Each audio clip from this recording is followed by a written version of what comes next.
Home is where the heart belongs. That was what Grandma Rosemary always told Patricia Alvarez whenever they spent the summer together at the old cabin deep in the mountains.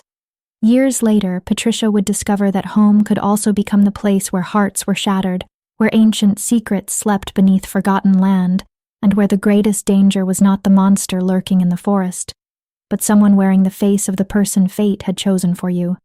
Patricia never wanted to be an Omega. She never expected to inherit an isolated cabin hidden on cursed ground, and she certainly never imagined that her grandmother had spent decades protecting secrets capable of changing everything Patricia believed about bloodlines, pack law, and destiny itself. Some people inherit fortune. Patricia inherited silver bullets, buried truths, and a king who had waited centuries for something stolen from him. Chapter 1. The Plain Daughter. Life inside Silver Pine Pack had never been kind to Omegas, and Patricia knew that better than anyone. Move faster. Kitty McAuliffe tapped her polished nails impatiently against the kitchen counter. The Alpha's birthday banquet starts in 3 hours. You're still behind. Patricia kept slicing vegetables without looking up. Sweat gathered across her forehead despite the cool autumn breeze drifting through the kitchen window. This kitchen had become her world, a place she could never escape. And Kitty, the Beta's daughter, future Luna, and once her closest childhood friend, enjoyed reminding her of that every chance she got. Yes, Kitty, Patricia answered softly.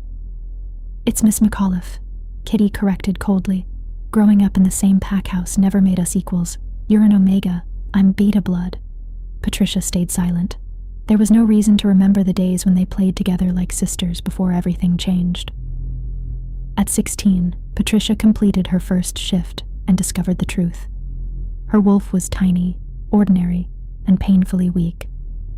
From that day forward, she became just another Omega, the lowest rank in a pack that admired only strength. Kitty, meanwhile, transformed into a magnificent silver wolf and never looked back. Patricia. The voice belonged to Tanya Moore, head of the Omega servants. The Luna wants the salmon seasoned with dill instead of rosemary. Start over. Patricia froze. She had spent more than an hour preparing 12 fillets. But the written menu says, "Are you questioning me?" Tanya's wolf briefly flashed through her eyes. The Luna changed her mind. Patricia lowered her head. I'll do it again. You'd have a much easier life, Tanya added, if you accepted Blake Todd's proposal. Patricia's stomach tightened. Blake, the head warrior nearly 20 years older than her, had spent months pressuring her to become his Omega mate, a quiet wife who would cook, clean, obey, and never question him. I'm not interested. Kitty laughed. You're 23, Patricia. You're getting older every year. Blake is offering security, and you're acting like you have better choices. Patricia quietly scraped the perfectly prepared salmon into the trash before reaching for another. I only want what everyone else hopes for, she whispered. A true mate. Someone who actually sees me. For a heartbeat, silence filled the kitchen. Then Kitty and Tanya burst into laughter. A true mate? Kitty mocked. That's adorable. You honestly think some alpha, or even a respectable beta, is going to feel the mate bond with an Omega? The moon goddess doesn't waste true mates on wolves like you. Every word struck like a blow, but Patricia gave them nothing. No tears, no anger, no reaction. She had learned long ago that showing pain only encouraged people to hurt her more. She'd learned to build walls around her heart, to make herself small and quiet and invisible. It was the only way to survive in a pack that viewed her existence as somewhere between an inconvenience and an embarrassment. The salmon, Patricia, Tanya reminded her, already heading toward the door. And make sure you're presentable for tonight. The Alpha wants all pack members in attendance, even the Omegas. Try not to embarrass us with your presence. As the door swung shut behind them, Patricia allowed herself one moment of weakness. She gripped the edge of the counter, her knuckles turning white, and took 3 deep breaths the way Grandma Rosemary had taught her. When the world feels too heavy, little wolf, you breathe. 3 deep breaths. Then you remember who you are underneath all their cruelty. You remember that blood doesn't lie, even when everyone around you does. Grandma Rosemary had been gone for 3 months now, passed peacefully in her sleep at the age of 97. She'd been the only person in Patricia's life who'd ever made her feel valued, loved, seen, Every summer of Patricia's childhood had been spent at Grandma's cabin deep in the mountains, far from the pack house and its suffocating hierarchy. Those had been the best days of Patricia's life. Grandma had taught her about herbs and healing, about the old ways that most packs had forgotten.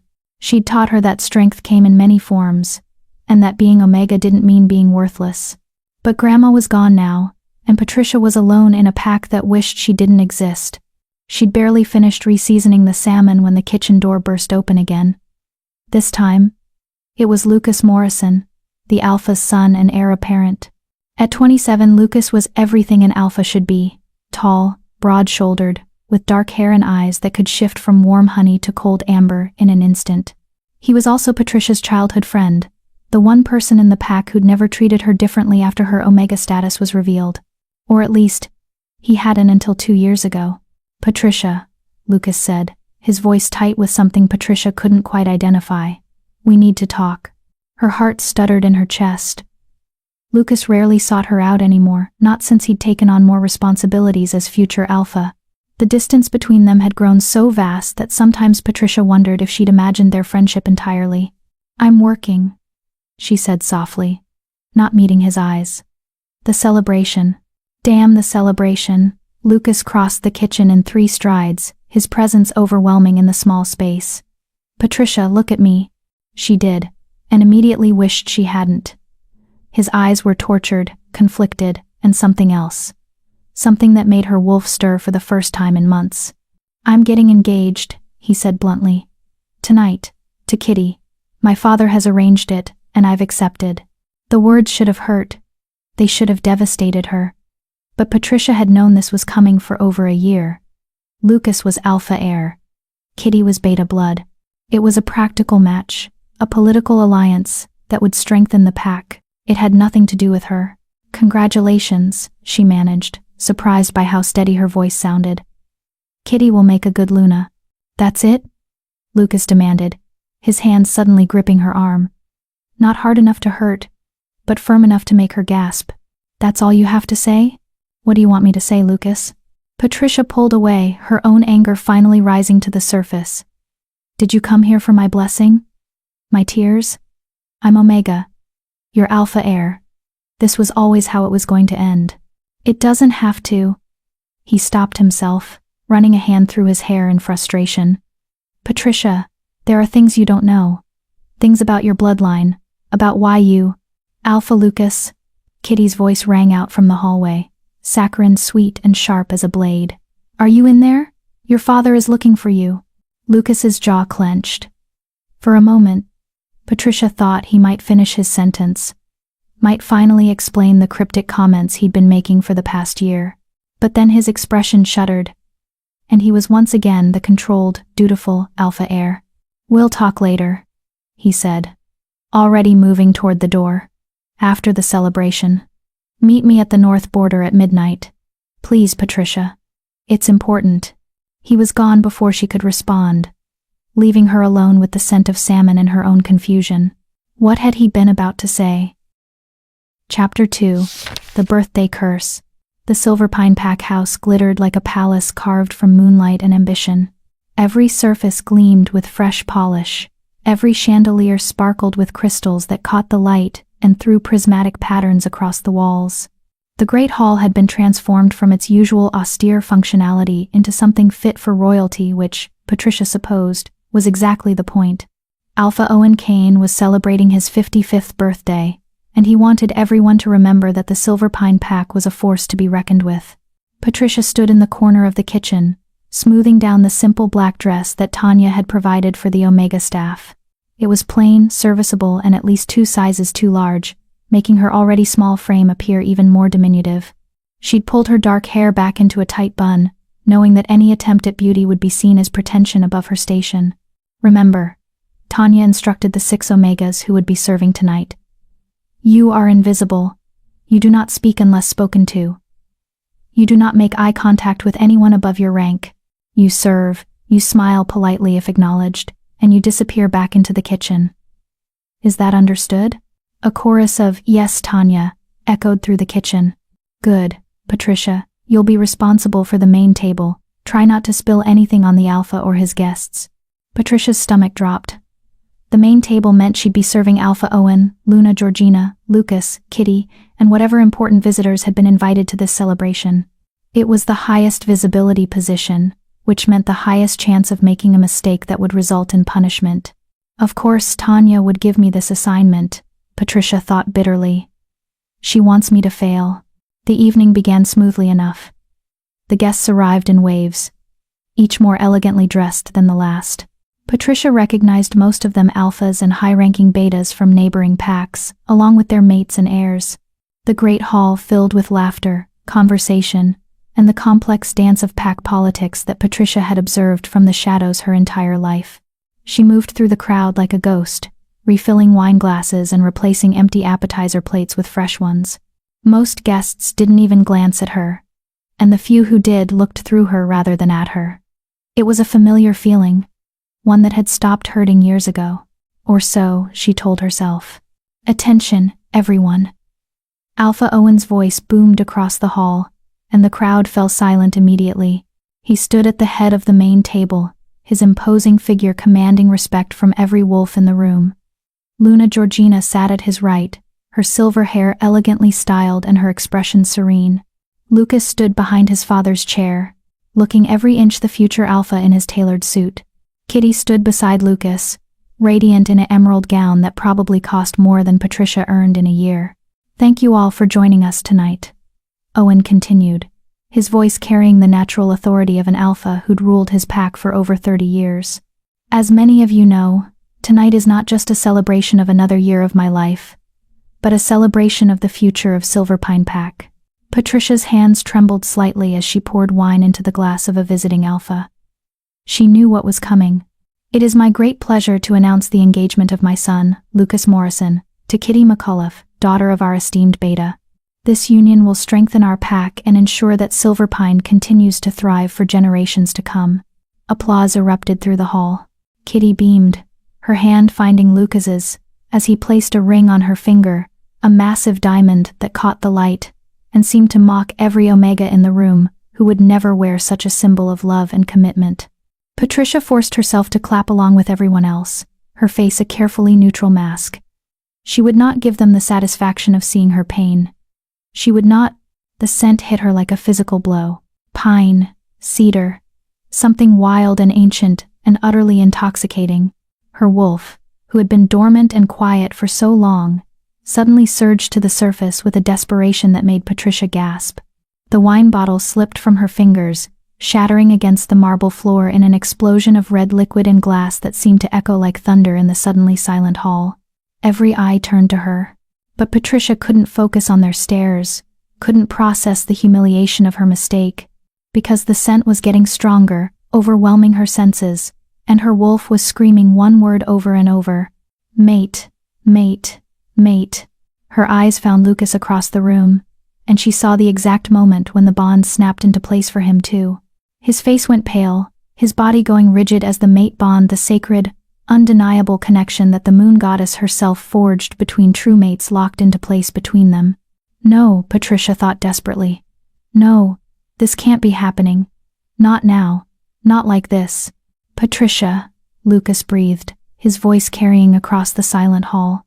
His eyes had gone wide with shock, with horror, with something that looked terrifyingly like recognition.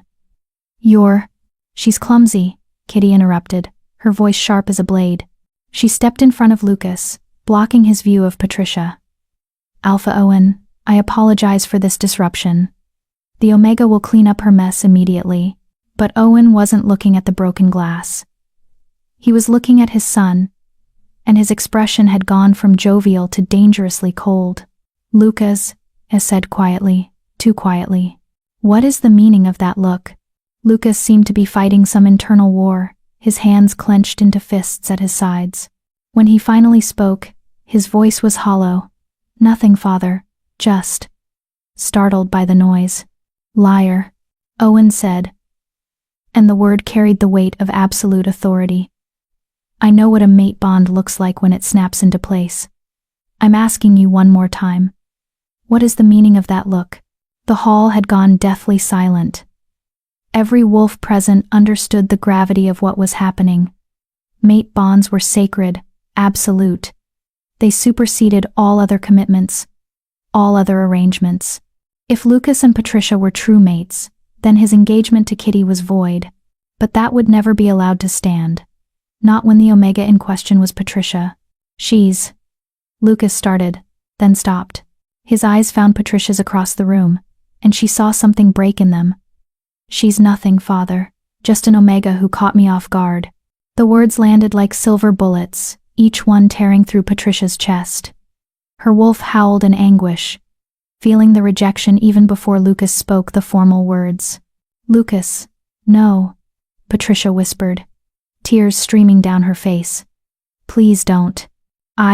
Lucas Morrison, future alpha of Silverpine Pack," he said, his voice growing stronger even as his eyes reflected pure agony.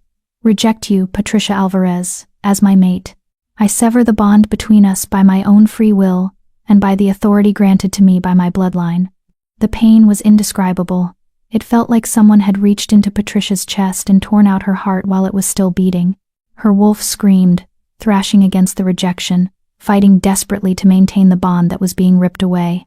Patricia fell to her knees among the broken glass and spilled wine, her hands clutching at her chest as if she could somehow hold herself together. She could barely speak through the pain, but she had to say the words, had to complete the rejection before it killed her. "I, Patricia Alvarez, accept your rejection."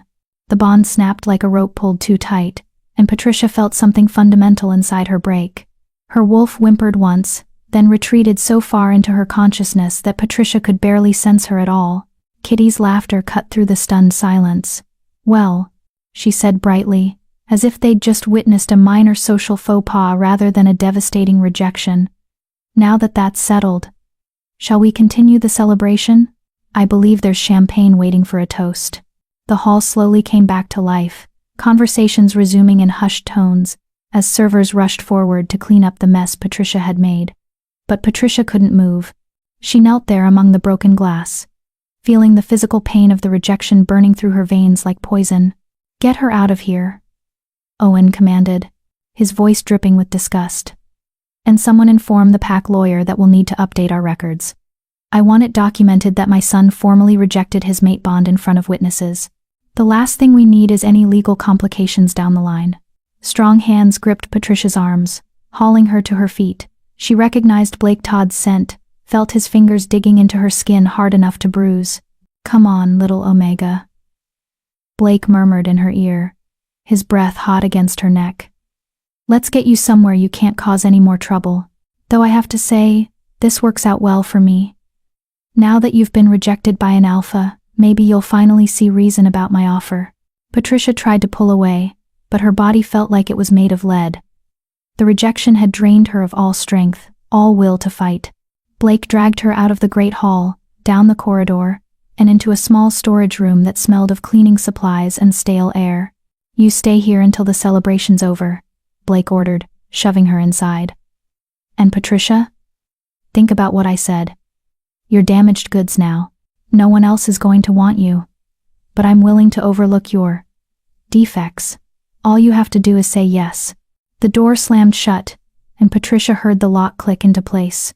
She was alone in the darkness, her mate bond shattered, her wolf retreating into silence, and her body still burning with the agony of rejection.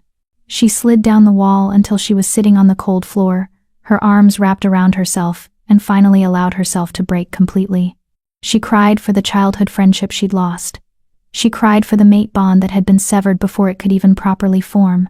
She cried for the life she'd never have, the love she'd never experience, the future that had just been ripped away from her. But most of all, she cried because somewhere deep inside, she'd always known this was how it would end.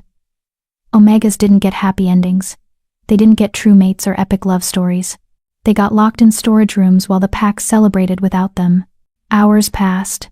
The sounds of the celebration eventually faded. Patricia's tears dried up, leaving her feeling hollow and numb. She was just starting to drift into an exhausted sleep when she heard voices outside the door. Completely inexcusable, a woman's voice said. Patricia recognized it as Tanya. "The alpha is furious. He wants her gone." "Gone?" Another voice. Male this time. One of the pack warriors. You mean expelled from the pack? Worse. He's invoking the old laws. She's to be declared rogue at dawn. No pack will take her in once that declaration is made. Patricia's blood ran cold.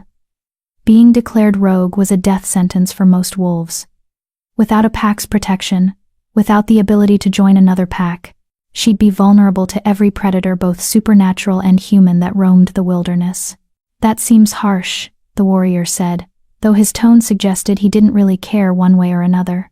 She disrupted an alpha engagement, Tanya replied. She destroyed pack property. And worst of all, she attempted to claim a bond with the future alpha when she knew he was already promised to another. The alpha is well within his rights. Attempted to claim? Patricia thought through her haze of pain and exhaustion. I didn't attempt anything. The bond just happened. But she knew the truth didn't matter. Owen had made his decision, and no one would challenge an alpha's judgment over the fate of a mere omega. The voices faded as Tanya and the warrior moved away.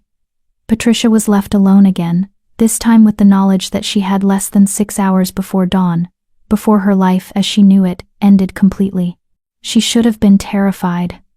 She should have been planning her escape, figuring out how to survive as a rogue in the wilderness. But all she could think about was Grandma Rosemary and the cabin in the mountains. The cabin that was now hers, according to the will that had been read 3 months ago.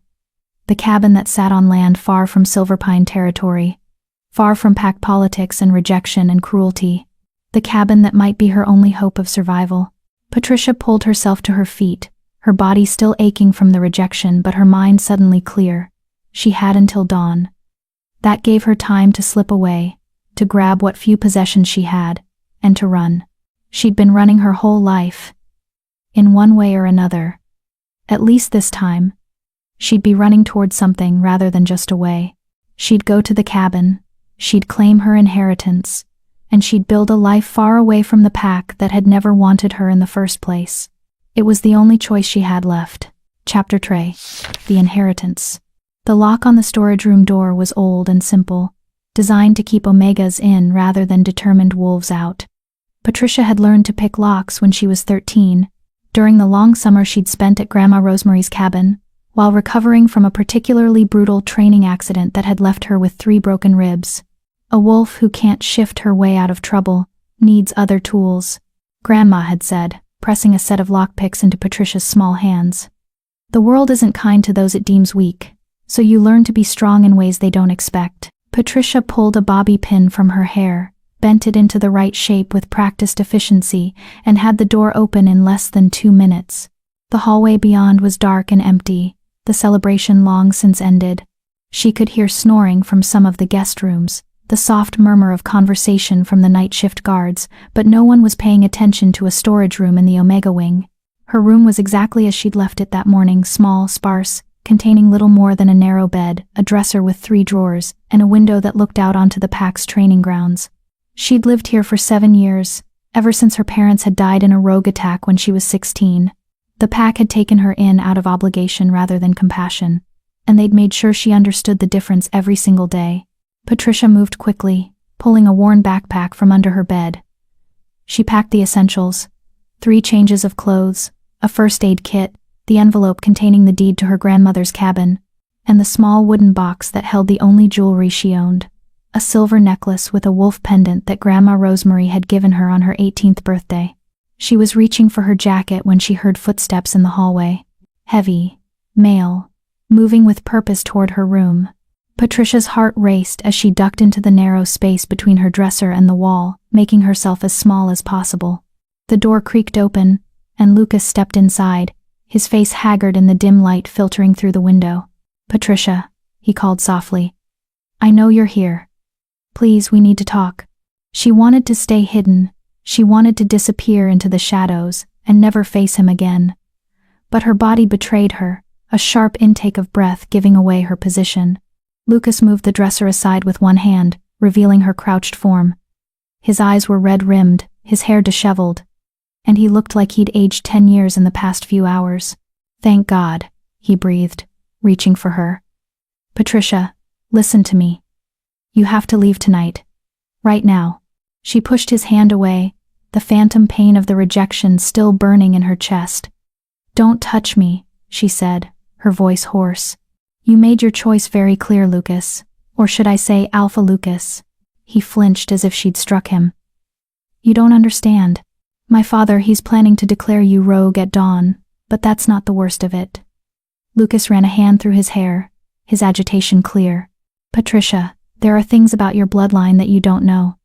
Things your grandmother kept hidden for your protection." "What are you talking about?"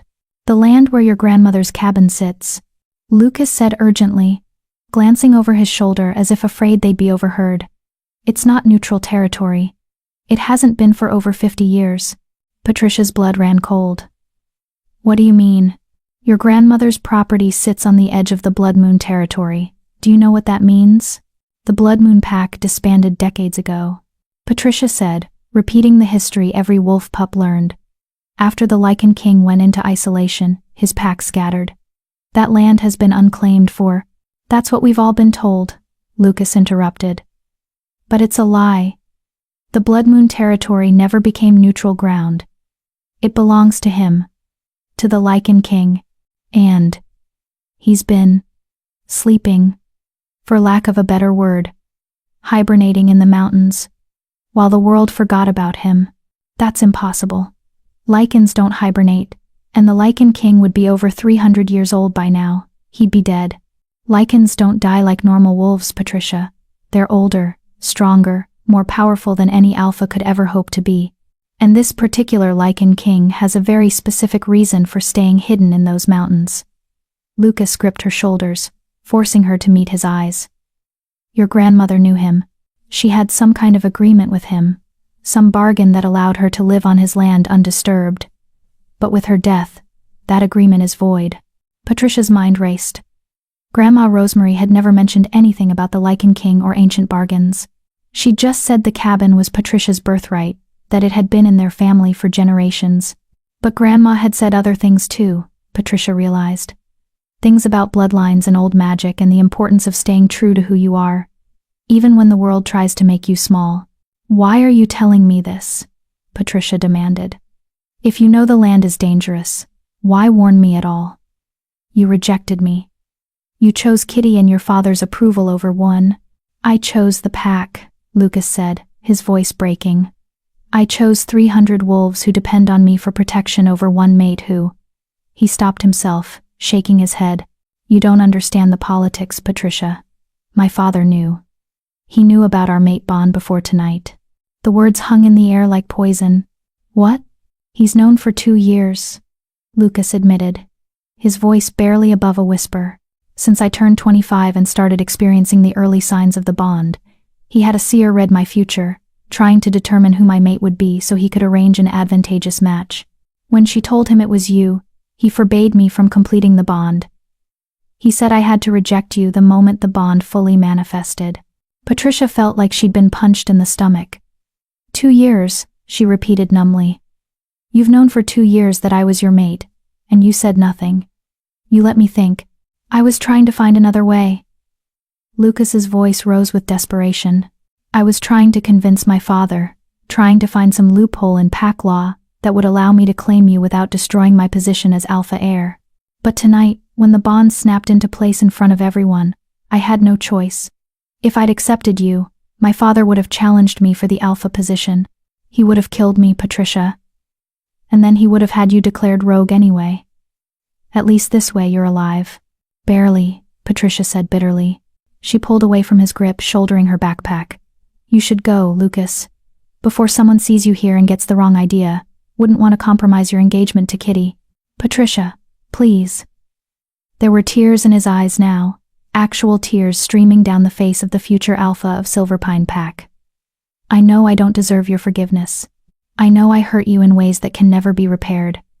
But please, listen to me about the cabin. Don't go there. Go anywhere else, I'll give you money. I'll arrange passage to another territory, but don't go to that cabin." "Why? Because the big bad Lycan King might wake up and what? Eat me?" Patricia laughed, but there was no humor in it. "I've been rejected by my true mate, declared rogue by my pack, and locked in a storage room like trash. Whatever the Lycan King might do to me can't possibly be worse than what's already been done. You don't understand what he's capable of. No, Lucas, you don't understand what I'm capable of. Patricia moved toward the door, then paused. Grandma Rosemary left me that cabin for a reason. She knew I'd need it someday, knew that the pack would eventually show their true colors. If she wasn't afraid of the Lycan King, then neither am I. Your grandmother was Lucas started, then stopped himself. Was what? He looked at her for a long moment, conflict warring across his features. Finally, he shook his head. Just be careful. And Patricia? For what it's worth, I'm sorry. I'm so sorry. So am I, Patricia said quietly. I'm sorry I ever believed that someone like you could be brave enough to love someone like me. She left him standing in her empty room and didn't look back. The pack house had 3 main exits, all of which would be guarded. But it also had 7 secondary exits that most wolves had forgotten about, including the old coal chute in the basement that hadn't been used since the pack converted to modern heating 30 years ago. Patricia squeezed through the narrow opening, emerging in the bushes behind the pack house covered in dust and cobwebs. She allowed herself one moment to look back at the only home she'd known for the past 7 years, then turned toward the forest and ran. Her wolf was still too hurt, too withdrawn from the rejection to shift. So Patricia ran on human legs, her backpack bouncing against her shoulders, her breath coming in sharp gasps as she pushed herself faster than she'd ever run before. Dawn was less than 3 hours away. She needed to be far beyond Silverpine's borders before Owen declared her rogue, before the pack's trackers were sent to hunt her down. The forest flew by in a blur of shadows and moonlight. Patricia knew these woods intimately. She'd spent countless hours exploring them during her childhood, mapping out the safest routes and the hidden paths that most wolves overlooked. She used every bit of that knowledge now, moving through the underbrush like a ghost, leaving as little scent trail as possible. She was 2 miles from the border when she heard the howls behind her. They'd discovered her escape sooner than expected, and they were already hunting. Patricia pushed herself harder, her muscles screaming in protest. She could see the border markers now, the old oak tree with the silver pine crest carved into its trunk, the stream that separated their territory from the unclaimed wilderness beyond. The howls were getting closer. She burst through the underbrush and plunged into the icy stream, the water soaking her clothes and making her gasp with shock. But it would hide her scent, would buy her precious minutes while the trackers tried to figure out which direction she'd gone. Patricia dragged herself up the opposite bank and kept running. She was beyond the borders now, officially in unclaimed territory. But she wouldn't be safe until she reached her grandmother's land, until she could claim sanctuary in the cabin that was her birthright. If Lucas was right about the land belonging to the Lycan King, then crossing onto that property without permission was either the bravest or stupidest thing she'd ever done. But I don't have a choice, Patricia thought as she ran. I either risk the Lycan King's wrath or face certain death from my own pack. At least with the king, there's a chance he won't care about one Omega trespassing on his land. The sky was starting to lighten in the east when Patricia finally saw it, the small wooden cabin nestled in a clearing, smoke curling from the chimney as if someone had just stoked the fire. But that was impossible. Grandma Rosemary had been dead for 3 months. No one had been to the cabin since. Patricia slowed to a walk, her instincts screaming warnings. Something was wrong. Something about the way the morning mist clung to the ground, about the absolute silence of the forest around her, about the way her wolf suddenly stirred for the first time since the rejection. She was 10 feet from the cabin door when she felt it, a presence so powerful, so ancient, that it made the air itself feel heavy. Her wolf whimpered and pressed against her consciousness, torn between terror and something else, something that felt terrifyingly like recognition. The cabin door opened, and Patricia Alvarez came face to face with the Lycan King. He was tall, at least 6.5 feet, with silver-white hair that fell to his shoulders and eyes that glowed like molten gold in the dawn light. He wore simple clothes, dark pants and a loose shirt, but there was nothing simple about the way he moved or the absolute authority that radiated from every inch of his being.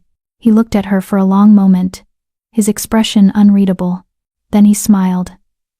And it was the most terrifying thing Patricia had ever seen. "Hello, little Omega," he said, his voice like thunder wrapped in silk. "I've been waiting for you." Chapter 4. Ancient Bloodlines. Patricia's legs refused to move.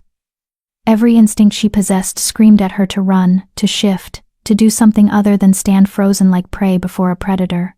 But her wolf, her damaged, rejected, barely there wolf had gone completely still. Mesmerized by the creature standing in the doorway of what was supposed to be her cabin, the Lycan King descended the 3 wooden steps with a grace that seemed impossible for someone his size. Each movement was precise, controlled, like a warrior who'd spent centuries perfecting the art of controlled violence. "You're trembling," he observed, tilting his head slightly. "Is it fear or cold? You're soaked through." Patricia found her voice, though it came out shakier than she would have liked. "Who are you? What are you doing in my grandmother's cabin?" "Your grandmother's cabin?" One silver eyebrow arched. "Interesting. And here I thought it was my cabin, on my land, in my territory." He took a step closer, and Patricia instinctively took a step back. "But I suppose Rosemary never did explain the full truth to you, did she? You knew my grandmother? Knew her?" The Lycan King laughed, and the sound rolled through the clearing like distant thunder. "Little Omega, I've known your bloodline for longer than your pack has existed. Rosemary Love and I had an arrangement. She was permitted to use this cabin in exchange for certain services rendered." Patricia's mind raced.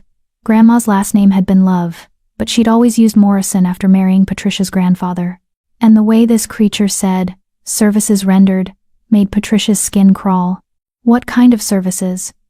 she demanded, trying to inject some courage into her voice. The Lycan King's golden eyes gleamed with amusement. "Nothing sordid, if that's what you're implying. Your grandmother was a healer, one of the last who remembered the old ways. When I required her skills, she provided them. In return, I allowed her to live on my land unmolested." He took another step forward, and this time Patricia held her ground. "But Rosemary is dead, and you, little Omega, are trespassing. The cabin is mine now," Patricia said, pulling the envelope from her backpack with shaking hands. "I have the deed. It was left to me in my grandmother's will." "A human legal document means nothing on Lycan territory," he said dismissively. "Your grandmother had my permission to reside here. You do not. Then I'm asking for permission." The words came out before Patricia could stop them, driven by desperation and the knowledge that she had nowhere else to go. "Please, I have nowhere else to go. My pack." Her voice broke. "My pack declared me rogue. If I don't have sanctuary here, I'll be hunted down and killed." The Lycan King went very still. "Declared rogue? For what offense?" For Patricia swallowed hard, humiliation burning through her. For being the rejected mate of their future alpha, for disrupting an engagement celebration, for existing as an inconvenience. Something dangerous flashed through those golden eyes. "Your mate rejected you?" "Yes." "Why?" "Because I'm Omega," Patricia said bitterly. "Because his father arranged a more politically advantageous match. Because in my pack, true mate bonds mean nothing compared to status and power." The Lycan King was silent for a long moment, studying her with an intensity that made Patricia feel like he could see straight through to her soul. When he finally spoke, his voice had dropped to something low and deadly. "Your alpha declared you rogue because your mate was too weak to claim what the moon goddess gave him?" "He's not weak." Patricia found herself defending Lucas, though she didn't know why. "He's just trapped by duty, by his father's expectations. Weakness by another name," the Lycan King said dismissively. He circled around her slowly, like a wolf sizing up potential prey. "Tell me, little Omega, do you know why your grandmother never told you about me? About this land's true ownership?" "No. Because she knew that the moment you stepped foot on my territory, everything would change." He stopped directly in front of her, so close that Patricia had to tilt her head back to meet his eyes. "She knew that I would sense you the moment you crossed my borders. She knew that I would recognize what you are." Patricia's heart hammered in her chest. "What I am? I'm just an Omega. Nothing special. Nothing." "You are Rosemary Love's granddaughter," he interrupted, "which makes you a descendant of the Silver Moon bloodline, one of the original pack lines, before the great fracturing 3 centuries ago." His hand shot out, faster than Patricia could track, gripping her chin and forcing her to maintain eye contact. "Your grandmother was not just a healer, little Omega. She was a Silver Moon princess in hiding, and that makes you royalty by blood. Even if your current pack is too ignorant to recognize it. Patricia tried to pull away, but his grip was iron. That's impossible. My family has no royal blood. We're just commoners, omegas. The Lycan King's laugh was harsh. Is that what they told you? What they made you believe? He released her chin, but his gaze held her as surely as his physical touch had. The Omega designation is not a measure of true strength, child. It's a measure of submission to pack hierarchy, and your bloodline has never been good at submission. I don't understand. Of course you don't, because your pack has spent your entire life making you small, making you weak, making you believe that your worth is determined by their opinion of you. He turned away, walking back toward the cabin. But here, on my territory, their opinions mean nothing. Here, there is only one authority, and it is mine.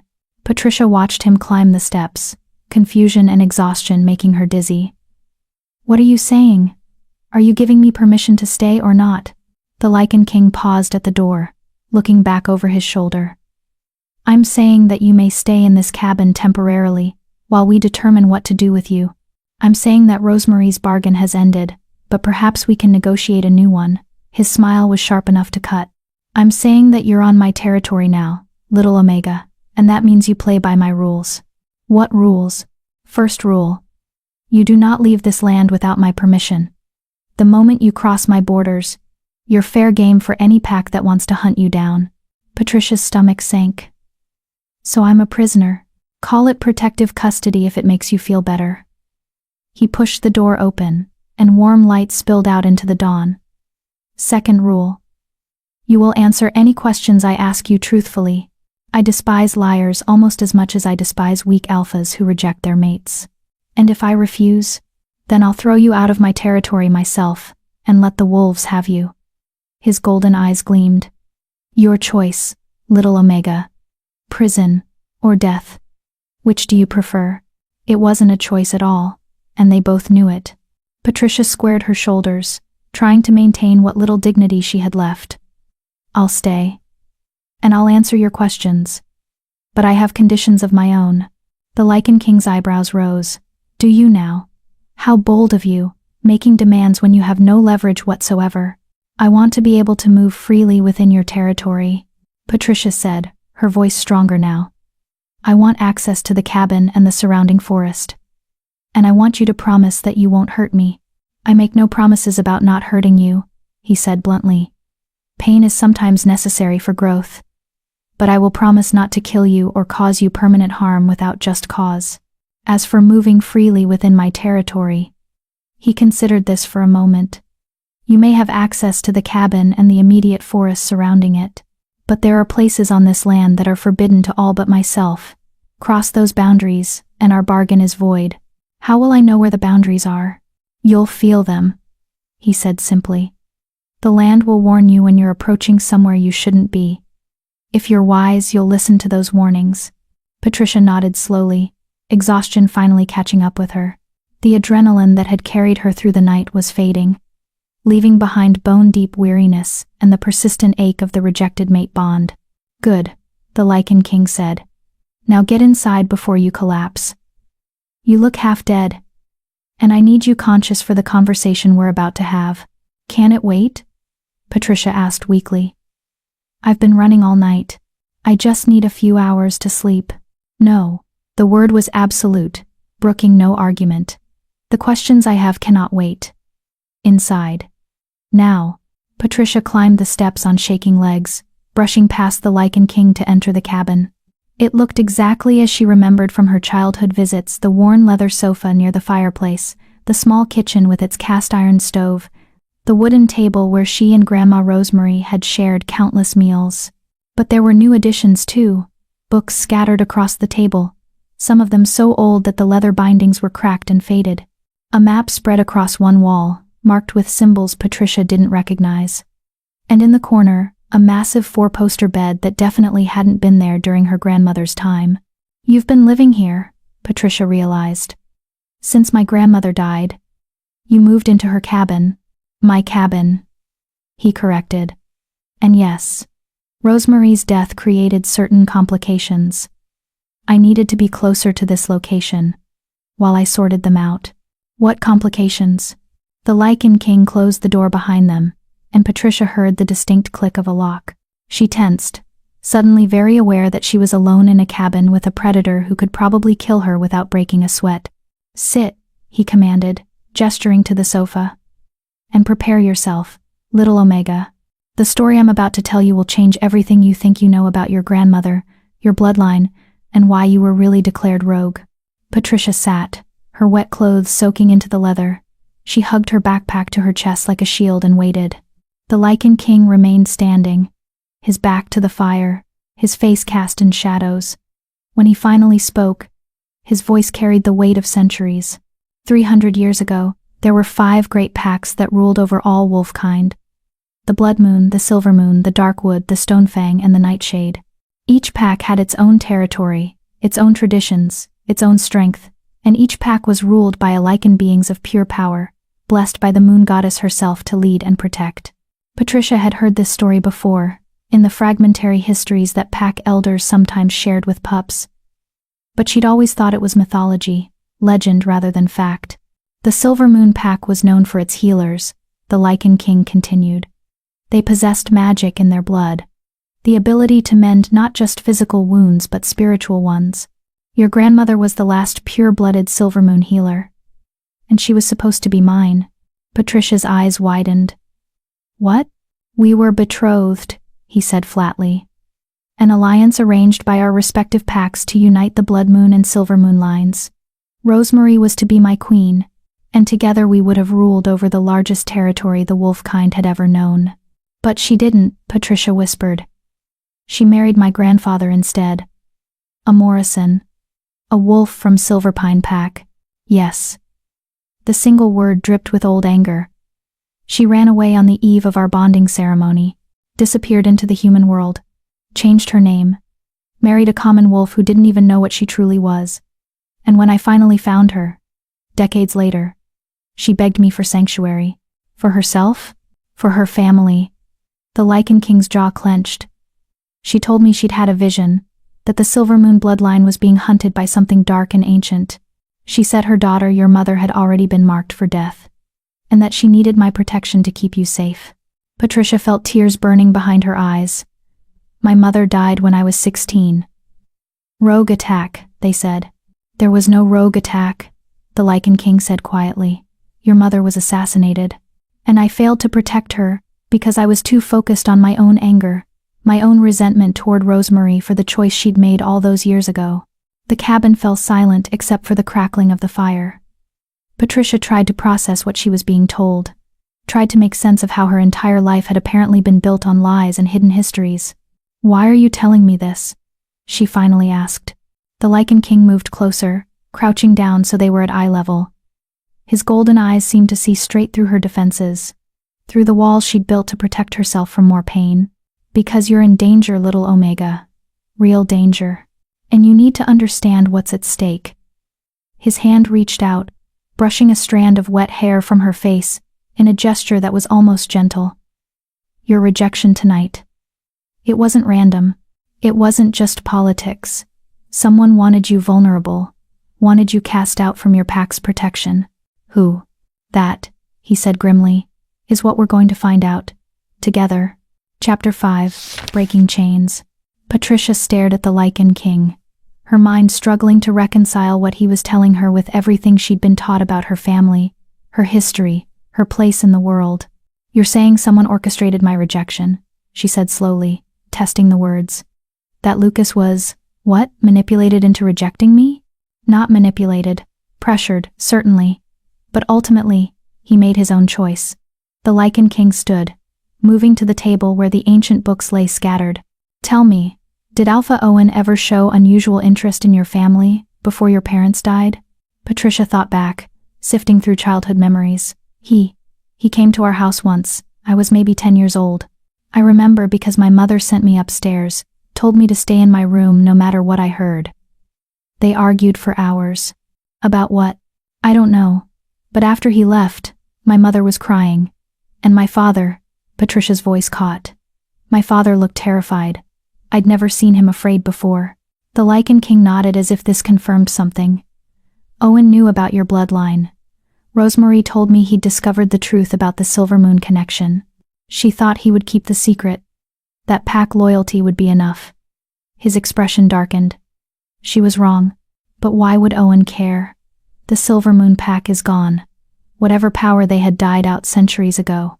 Power like that doesn't die, little Omega. It sleeps. It waits. It passes through bloodlines, even when those bloodlines don't know what they carry. The Lycan King opened one of the ancient books, revealing pages covered in symbols that seemed to glow faintly in the firelight.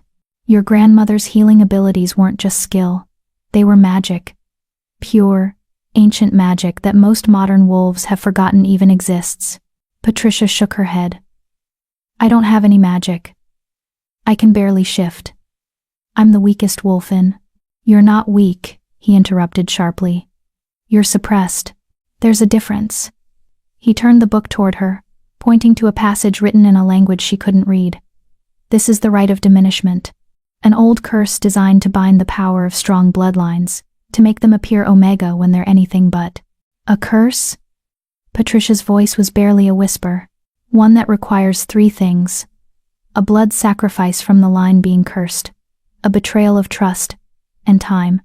His golden eyes bore into hers. Your parents' death provided the blood sacrifice. Owen's betrayal of your mother's trust provided the second component. And 16 years of you growing up believing you were worthless provided the third. Patricia felt like the ground was tilting beneath her. That's insane. Why would anyone go to such lengths to curse a child? Because you're not just any child. You're the last direct descendant of the Silver Moon line. And according to prophecy, he stopped himself, his jaw clenching. According to prophecy. What? The Lycan King closed the book with more force than necessary. It doesn't matter. What matters is that someone wants you powerless. Someone wants the Silver Moon bloodline extinguished. And now that you've been rejected and declared rogue, you're more vulnerable than ever. Patricia stood on shaking legs, her wet clothes clinging uncomfortably to her skin. I need to change. I need to think. This is all too much. Your old room is still intact, the Lycan King said, gesturing to the small door near the back of the cabin. Rosemary kept it exactly as you left it after your last visit. You'll find dry clothes in the dresser. Patricia moved toward the room mechanically, her mind still reeling. But at the threshold she paused. You still haven't told me your name. The Lycan King of Bloodmoon isn't exactly personal. He regarded her for a long moment, something unreadable flickering across his features. Vince, he finally said. My name is Vince Shields, and I have not spoken it aloud to another living soul in over 200 years. Why tell me now? Because if we're going to work together to keep you alive, little Omega, we might as well be on a first-name basis. His lips curved into something that might have been a smile. And because your grandmother asked me to watch over you, if anything ever happened to her, I failed to protect your mother, but I will not fail again. Patricia nodded slowly, not trusting herself to speak, and slipped into the small bedroom. It was exactly as she remembered the narrow bed with its patchwork quilt, the dresser painted with wildflowers, the window that looked out onto a meadow filled with purple lupines. She peeled off her wet clothes with trembling fingers, and found a soft flannel shirt and worn jeans in the dresser, exactly where they'd always been. As she dressed, she caught sight of herself in the small mirror above the dresser. She looked like hell. Her dark hair hung in tangled ropes around her face. Her eyes were red-rimmed from crying and exhaustion. And there, just visible above the collar of her shirt, was a mark she'd never seen before, a faint silvery scar in the shape of a crescent moon. Patricia pulled the shirt down, studying the mark in confusion. It looked old, healed, but she had no memory of receiving such an injury. She traced it with her fingers, and felt a strange warmth spread through her chest, like embers stirring to life. Magic, she thought with wonder and fear. Could it be real? A knock on the door made her jump. Patricia, Vince called. You need to see this. She opened the door to find him holding a letter. The paper yellowed with age and sealed with red wax. The seal bore a symbol she recognized instantly, the Silver Moon crest that Grandma Rosemary had drawn for her countless times during their summers together. I found this in Rosemary's personal effects, Vince said, handing her the letter. It's addressed to you. She left instructions that it should only be opened if you came to the cabin seeking sanctuary. Patricia broke the seal with shaking hands and unfolded the letter. Her grandmother's elegant script filled the page, and just seeing those familiar loops and curves made tears well up in her eyes. My dearest Patricia, if you're reading this, then the worst has happened. You've been rejected, cast out, made to feel worthless by wolves who cannot see your true value. My heart breaks knowing the pain you must be feeling, but I need you to understand that none of this is your fault. The curse placed upon you was meant to keep you safe, to hide you from those who would use your power for their own ends. I thought if you appeared weak, if you seemed omega in every way, you would be overlooked, ignored, allowed to live a quiet life away from the politics and bloodshed that destroyed our family. I was wrong. By trying to protect you, I only made you vulnerable, and now I must ask you to do something terrifying. I must ask you to trust Vince Shields. I know what I told you about Lycans, about how dangerous they are. But Vince is different. He is bound by honor in ways that modern wolves have forgotten. And more importantly, he owes me a debt that can only be repaid by keeping you safe. There are things about your bloodline that I never told you. Secrets about the Silvermoon magic and what it truly means to carry that power. Vince knows these secrets. He can teach you, train you, help you unlock the strength that has been bound inside you for so long. But be warned, my precious girl, breaking the rite of diminishment will not be easy. It will require you to face the darkest parts of yourself, to confront the pain and rejection that has shaped you. It will require you to trust someone when trust has only ever brought you betrayal. I wish I could be there with you. I wish I could spare you this journey. But some paths must be walked alone. Know that I loved you. Know that your mother loved you. And know that the power sleeping inside you is not something to fear, but something to embrace. You are Silvermoon. You are royal blood. And it's time the world remembered what that means. With all my love, Grandmother Rosemary. P.S. Don't let Vince intimidate you too much. Beneath all that Lycan posturing, he's really quite decent. Though you didn't hear that from me. Patricia read the letter 3 times, each pass revealing new layers of meaning. When she finally looked up, Vince was watching her with an expression she couldn't quite decipher. She always did have a talent for last words, he said quietly. The rite of diminishment, Patricia said, her voice steadier now. You said breaking it wouldn't be easy. What did you mean? Vince moved to the fireplace, staring into the flames, as if they held answers. The curse was designed to suppress your power, by binding it to your deepest wounds. Every rejection, every moment of pain, every time someone made you feel worthless, all of that fed the curse, made it stronger. He turned to face her. To break it, you have to confront those wounds. You have to face every painful memory, every moment of trauma, and choose to release the power that's been bound to them. That sounds like psychological torture. It is, he agreed bluntly. Which is why most wolves who've been cursed this way never break free. They prefer to live diminished, rather than face what broke them in the first place. Patricia thought about Lucas's rejection, about the years of cruelty from her pack, about watching her parents die when she was too young to understand why. The idea of deliberately confronting all of that pain made her want to curl up and disappear. But Grandma Rosemary's words echoed in her mind. You are Silvermoon. You are royal blood. How long would it take, she asked, to break the curse? That depends on you. Days, weeks, months. There's no set timeline. Vince crossed his arms. But I should warn you, the process will be dangerous in more ways than one. As you begin to unlock your power, you'll become visible to those who can sense strong magic, including whoever cursed you in the first place. So, I'm damned if I do and damned if I don't, Patricia said bitterly. Stay cursed and remain vulnerable, or break the curse and paint a target on my back. Yes. Vince's expression was grim. Welcome to being Silvermoon royalty. It's every bit as wonderful as it sounds. Patricia laughed, and was surprised to hear that it sounded almost genuine. My grandmother really knew how to pick her allies.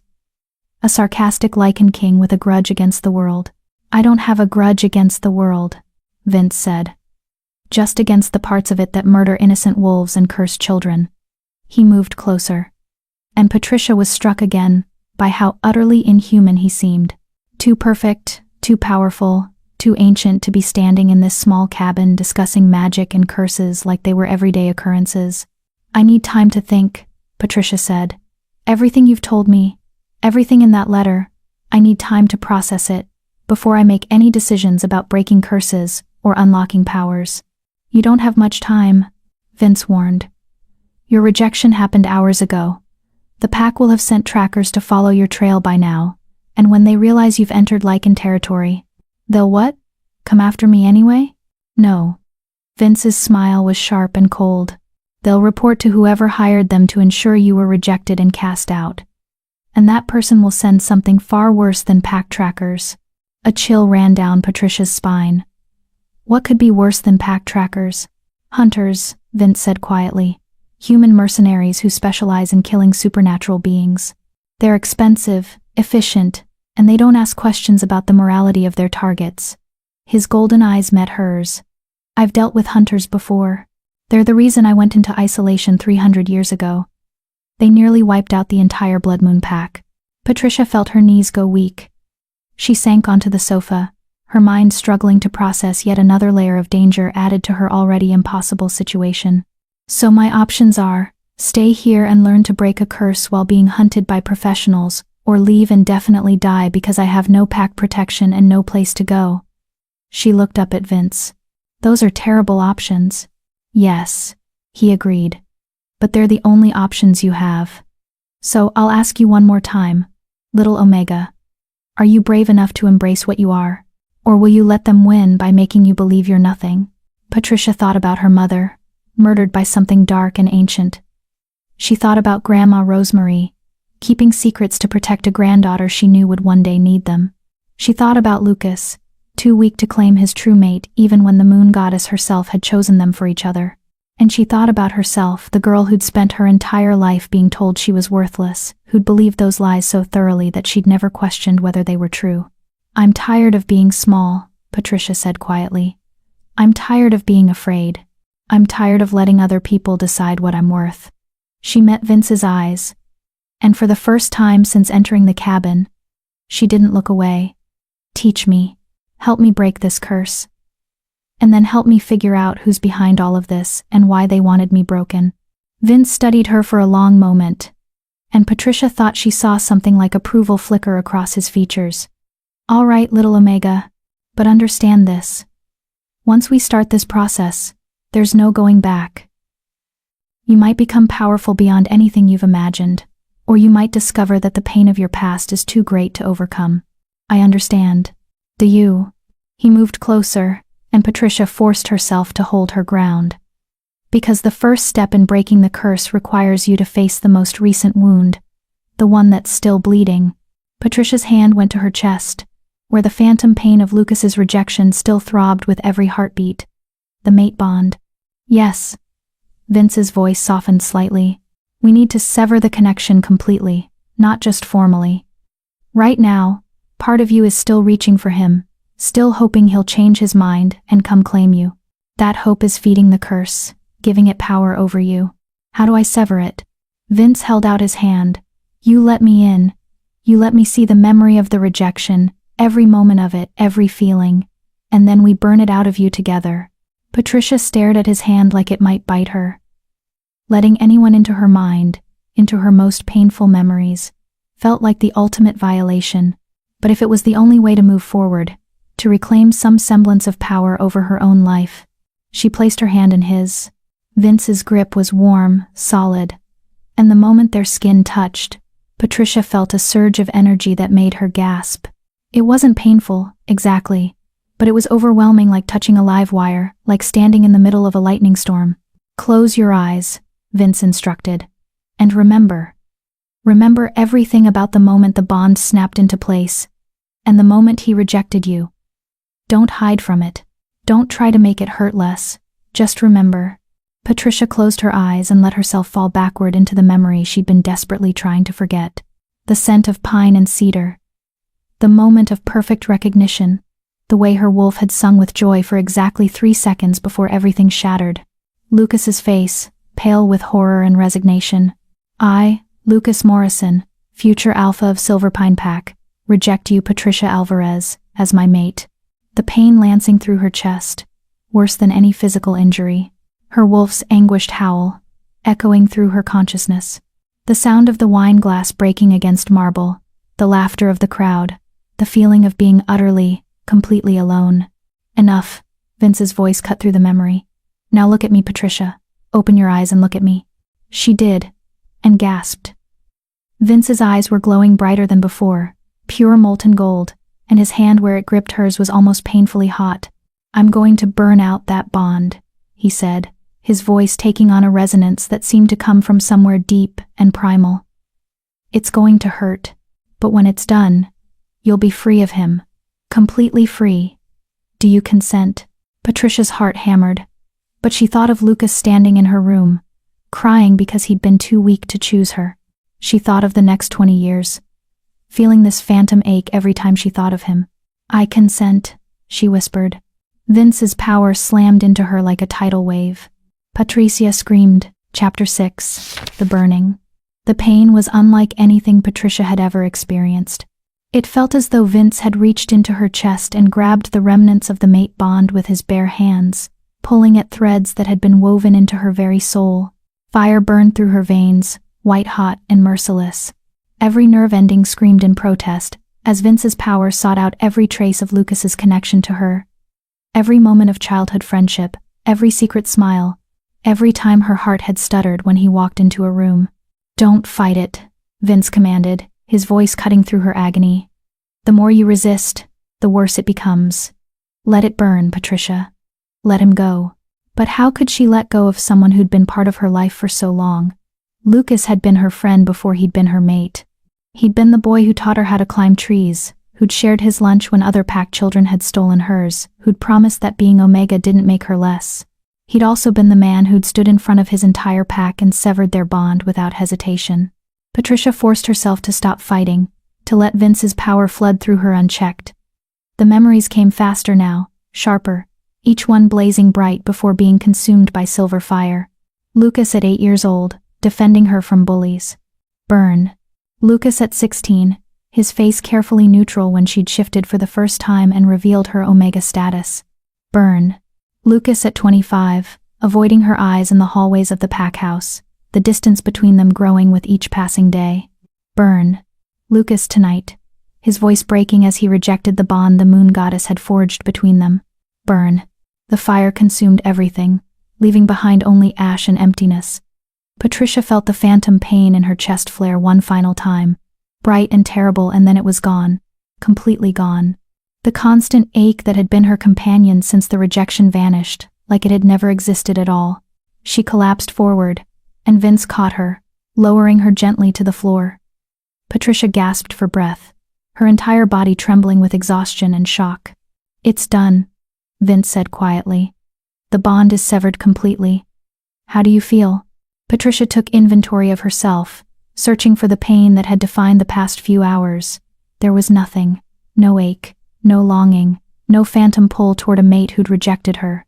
Just emptiness. And something else. Something that felt like the first stirrings of freedom. I feel hollow, she admitted, her voice hoarse. But also lighter. Is that normal? Yes. Vince helped her back onto the sofa, then moved to the kitchen. She heard water running, and a moment later he pressed a cool glass into her hands. Drink. The burning takes a toll on the body. Patricia drank gratefully, the water soothing her raw throat. How many more times do we have to do that? That depends on how many wounds the curse is feeding on. Vince settled into the chair across from her, his golden eyes still glowing faintly. The mate rejection was the most recent, which made it the easiest to access. The older wounds are buried deeper. They'll require more work to uncover and burn out. Define more work. Meditation. Memory exploration. Possibly some rituals that your grandmother would have known, but that I'll need to reconstruct from ancient texts. He gestured to the books scattered across the table. This isn't something we can rush, Patricia. Each wound needs to be addressed properly, or the curse will simply reform around the remaining pain. Patricia set down the empty glass, her hands still shaking slightly. How long do we have before whoever cursed me realizes I'm trying to break it? Hard to say. The curse was designed to be subtle, to hide in plain sight, but as you begin to unlock your power, you'll start to emit a different energy signature. Anyone sensitive to magic will be able to sense the change. Vince's expression darkened. Which is why we need to prepare you for what's coming. You mean the hunters? Among other things. He stood, moving to the map on the wall. Patricia could see now that it wasn't just a normal territorial map. It was covered in symbols, markings, and lines that seemed to pulse with faint light. This is my territory. 300 square miles of mountain forest, all of it protected by wards I set centuries ago. Nothing crosses these boundaries without my knowledge.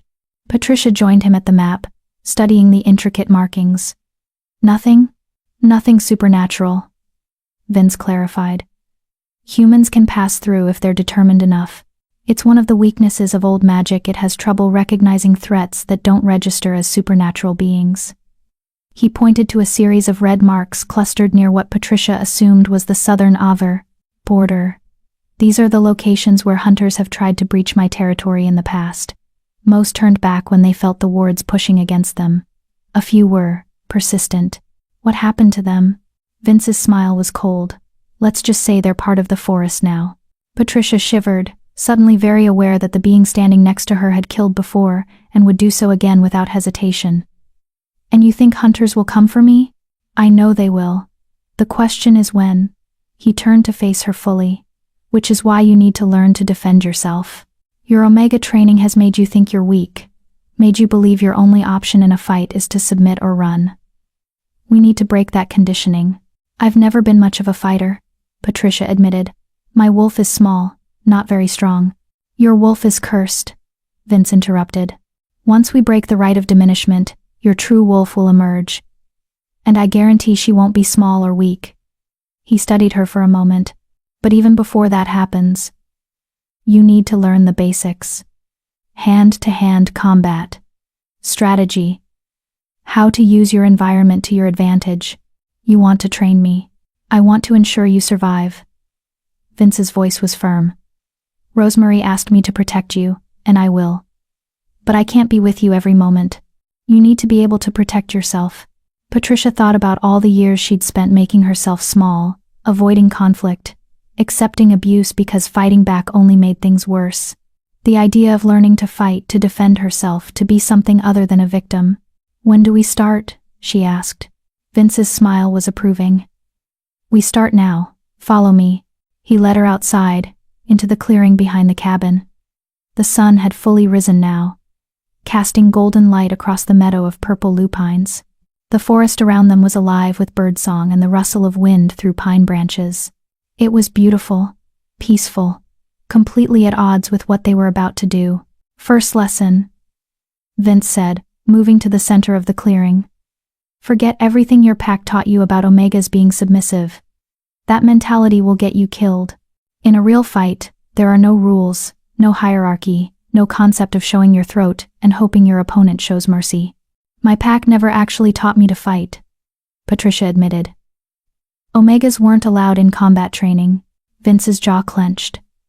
Of course they weren't. Heaven forbid the weak ones learn to defend themselves. He shook his head. All right, we'll start from the very beginning. Show me your stance. Patricia tried to remember the fighting stances she'd observed during pack training sessions. She spread her feet shoulder-width apart, raised her fists near her face, and tried to look intimidating. Vince circled her slowly, his expression critical. Too rigid. You're standing like someone who's afraid of being hit. That fear will make you slow. He stopped in front of her. Attack me. What? Attack me. Try to hit me. Punch, kick, whatever feels natural. I need to see how you move when you're trying to hurt someone. Patricia hesitated. The idea of attacking a Lycan King seemed insane. I'll just embarrass myself. Probably, Vince agreed. But that's the point. You need to fail so you can learn. Now attack me, or I'll make you regret wasting my time. Something in his tone sparked anger in Patricia's chest, a hot, bright feeling she hadn't let herself experience in years. She'd been so focused on being small, on not making waves, that she'd forgotten what it felt like to be genuinely angry. She swung at him. It was a clumsy punch, poorly aimed and telegraphed from a mile away. Vince sidestepped it easily, caught her wrist, and used her own momentum to flip her onto her back. Patricia hit the ground hard enough to knock the wind out of her lungs. "Pathetic," Vince said, though his tone wasn't cruel. "You're not even trying to hurt me. You're going through the motions because I told you to. But there's no real intent behind it." He offered his hand to help her up. "Again. And this time remember every person who ever hurt you.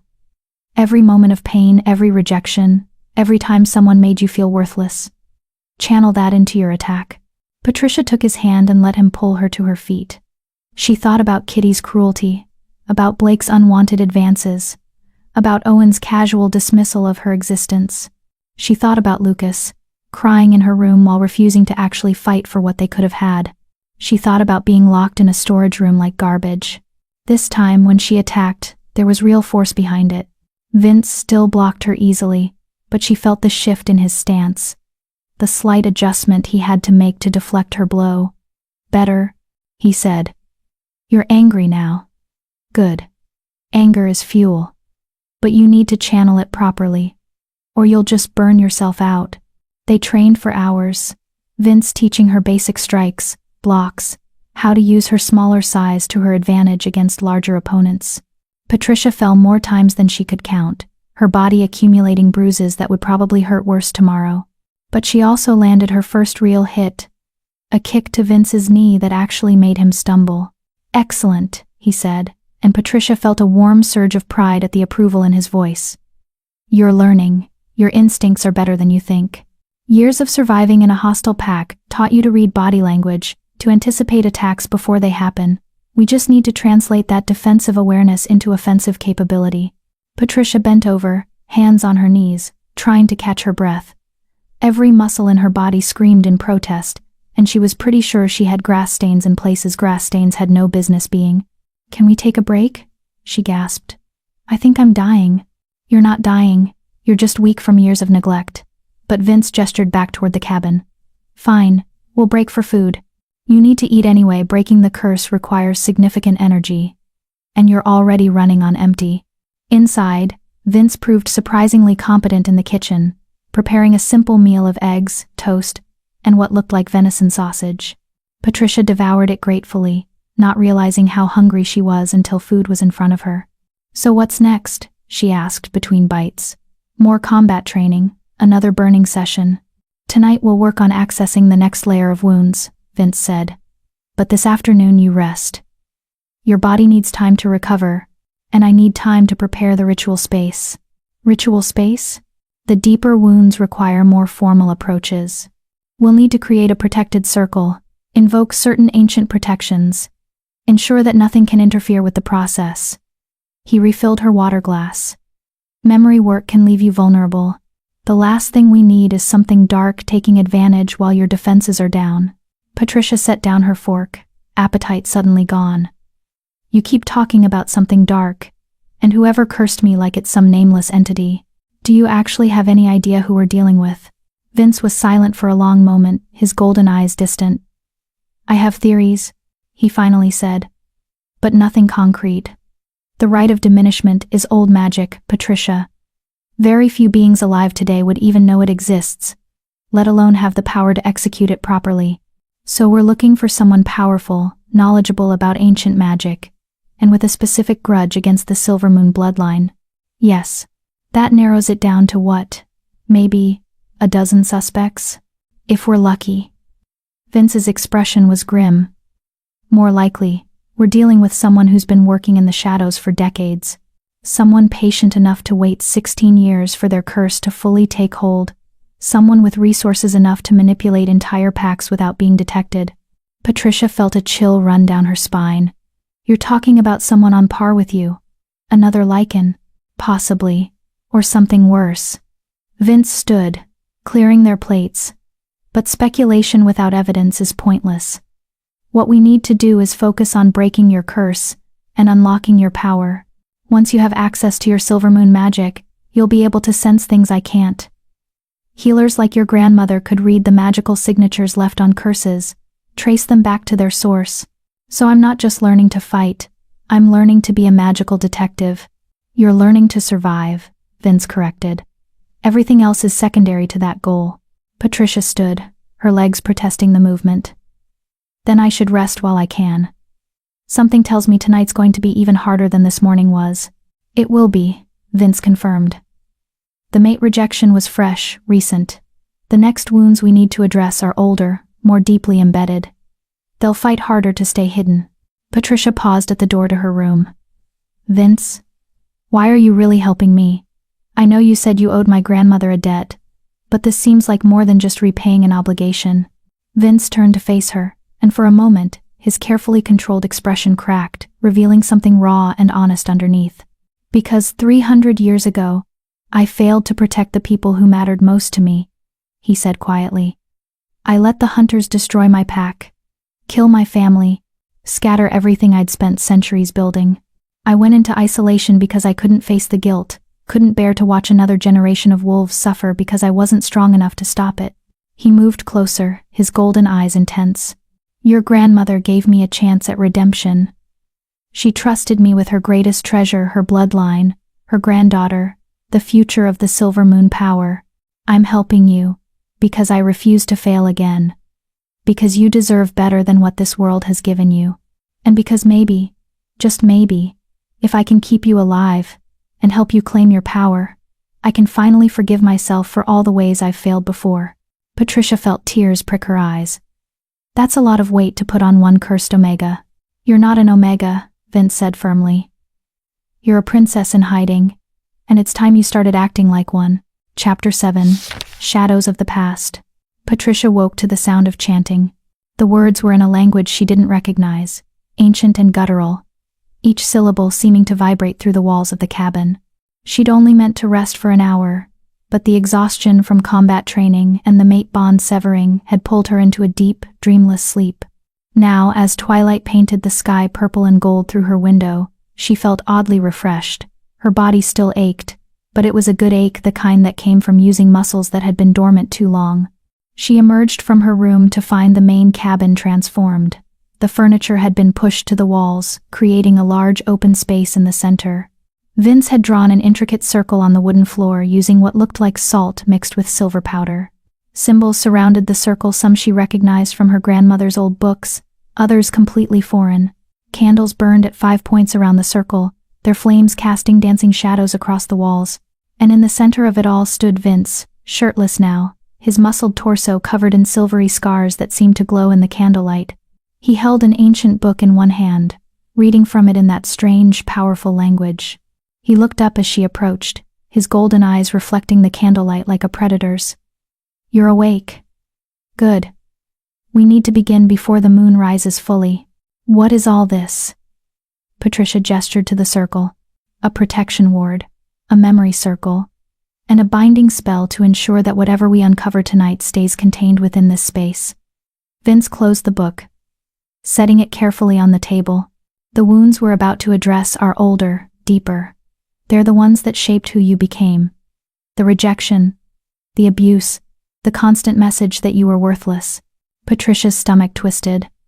I thought we were going to do this gradually, work up to the hard stuff. We don't have time for gradual, Vince said bluntly. Every hour you spend cursed is an hour whoever wants you dead has to make their move.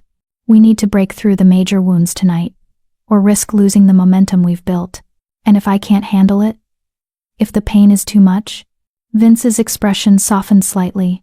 Then I'll pull you out, and we'll try again another night. But Patricia, you need to understand something. The curse feeds on your belief that you can't handle pain. It wants you to think you're too weak, too broken, too damaged to heal. Proving it wrong is half the battle. Patricia looked at the circle, at the symbols that seemed to pulse with power, at the man who'd promised to help her reclaim herself. She thought about spending the rest of her life running, hiding, diminished by a curse she hadn't even known existed. What do I need to do? She asked. Sit in the center of the circle, facing me. Vince stepped carefully over the salt line, moving to the far side. Once we begin, you cannot leave the circle until we're finished. No matter what you see, what you feel, what memories surface, you stay in the circle. Understood? Patricia nodded and stepped into the circle, settling cross-legged on the floor. The moment she crossed the salt line, she felt a shift in the air, like stepping into a room with different atmospheric pressure. Vince sat across from her, close enough that their knees almost touched. "Give me your hands." She placed her hands in his, and again felt that surge of power, that sense of touching something vast and ancient, and utterly inhuman. "Close your eyes," Vince instructed, "and breathe. 3 deep breaths, like your grandmother taught you." Patricia obeyed, sinking into the familiar rhythm. With each breath, she felt herself settling deeper into her own consciousness, becoming aware of the wounds Vince had mentioned. They were there, buried under years of survival instincts and protective walls, pockets of pain she'd never properly addressed, because she'd been too busy just trying to survive each day. "I'm going to guide you back." Vince's voice came from very far away. "Back to the moments that shaped your belief that you were worthless. We're going to revisit them, not to relive the pain, but to show your younger self the truth, to give her the knowledge she needed to fight back." "I don't understand." "You will. Now let yourself fall backward, into the first memory, the one that taught you that you weren't enough." Patricia felt herself falling, tumbling through time and consciousness, until she landed in a memory so vivid it felt like she was actually there again. She was 10 years old, standing in the pack house kitchen while her mother worked. The smell of fresh bread filled the air, and sunlight streamed through the windows, painting everything gold. Alpha Owen stood in the doorway, his face hard with anger. "You need to tell her the truth, Gloria," he was saying to Patricia's mother. "The girl deserves to know what she really is." "She's a child," Gloria Moses replied, her voice strained. "She deserves to have a childhood before the weight of our bloodline crushes her." "Your bloodline is a curse on this pack," Owen spat. "Rosemary should have stayed where she belonged, should have fulfilled her duty to the Lycan King instead of running away to play house with a common wolf. Now we're stuck with the consequences of her cowardice." Young Patricia had been hiding behind the pantry door, listening to words she didn't fully understand, but she understood the anger in Owen's voice, understood that somehow, she was the problem. "If it were up to me, I'd turn all 3 of you out of this pack," Owen continued. "But your husband is too useful to lose, and I'm not heartless enough to send a child into the wilderness. Yet, Owen, please. Just keep her ignorant," the Alpha interrupted. "Keep her small and weak in Omega, and maybe the curse will pass over this pack entirely. But if I ever sense that she's developing her mother's gifts, if I ever catch even a hint of Silver Moon magic from that child, I'll declare you all rogue without hesitation." The memory shifted, and Patricia was suddenly 6 years older, 16, standing in a forest clearing with the other adolescent wolves during their first shift ceremony. She could feel the terror of that moment, the way her body had fought against the transformation. She'd been the last to shift, and when her wolf finally emerged, it had been small, russet brown, unremarkable in every way. The disappointment on her father's face had been crushing. The disgust on Owen's face had been worse. But it was Kitty's reaction that had truly broken something in Patricia. Her childhood friend had looked at her with such contempt, such immediate rejection, as if their years of friendship had never existed at all. "Omega," someone whispered. "Worthless," another voice added. "Weak. Pathetic." The words had built on each other, a chorus of condemnation that had followed Patricia for the next 7 years. "Stop." Vince's voice cut through the memory. "Look at me, Patricia. Look at me now." She turned, and somehow Vince was there in the memory with her, his adult form standing beside her 16-year-old self. "Do you see it?" he asked, pointing to her younger self's wolf form. "Look closer, past the curse." Patricia looked, and gasped. There, beneath the russet-brown fur, she could see faint silver markings. They pulsed like a heartbeat, barely visible, as if something was actively suppressing them. "The curse took hold the moment you shifted," Vince explained. "That's what made you appear, Omega. Not your true nature, but magic designed to hide your true nature." The memory shifted again, moving forward to her parents' funeral. Patricia was 16, standing in the rain, while 2 coffins were lowered into the ground. The pack stood around her in a loose circle, but no one came close. No one offered comfort. She was utterly alone. "Rogue attack," Owen had announced at the funeral. Alan Mason and Gloria Moses died protecting the pack's borders. They will be remembered as heroes. But Patricia had seen her father's body. She'd seen the wounds. They hadn't been made by wolf claws or teeth. They'd been made by something else, Something with silver weapons and human hands. Hunters, Vince said, his voice heavy with old anger.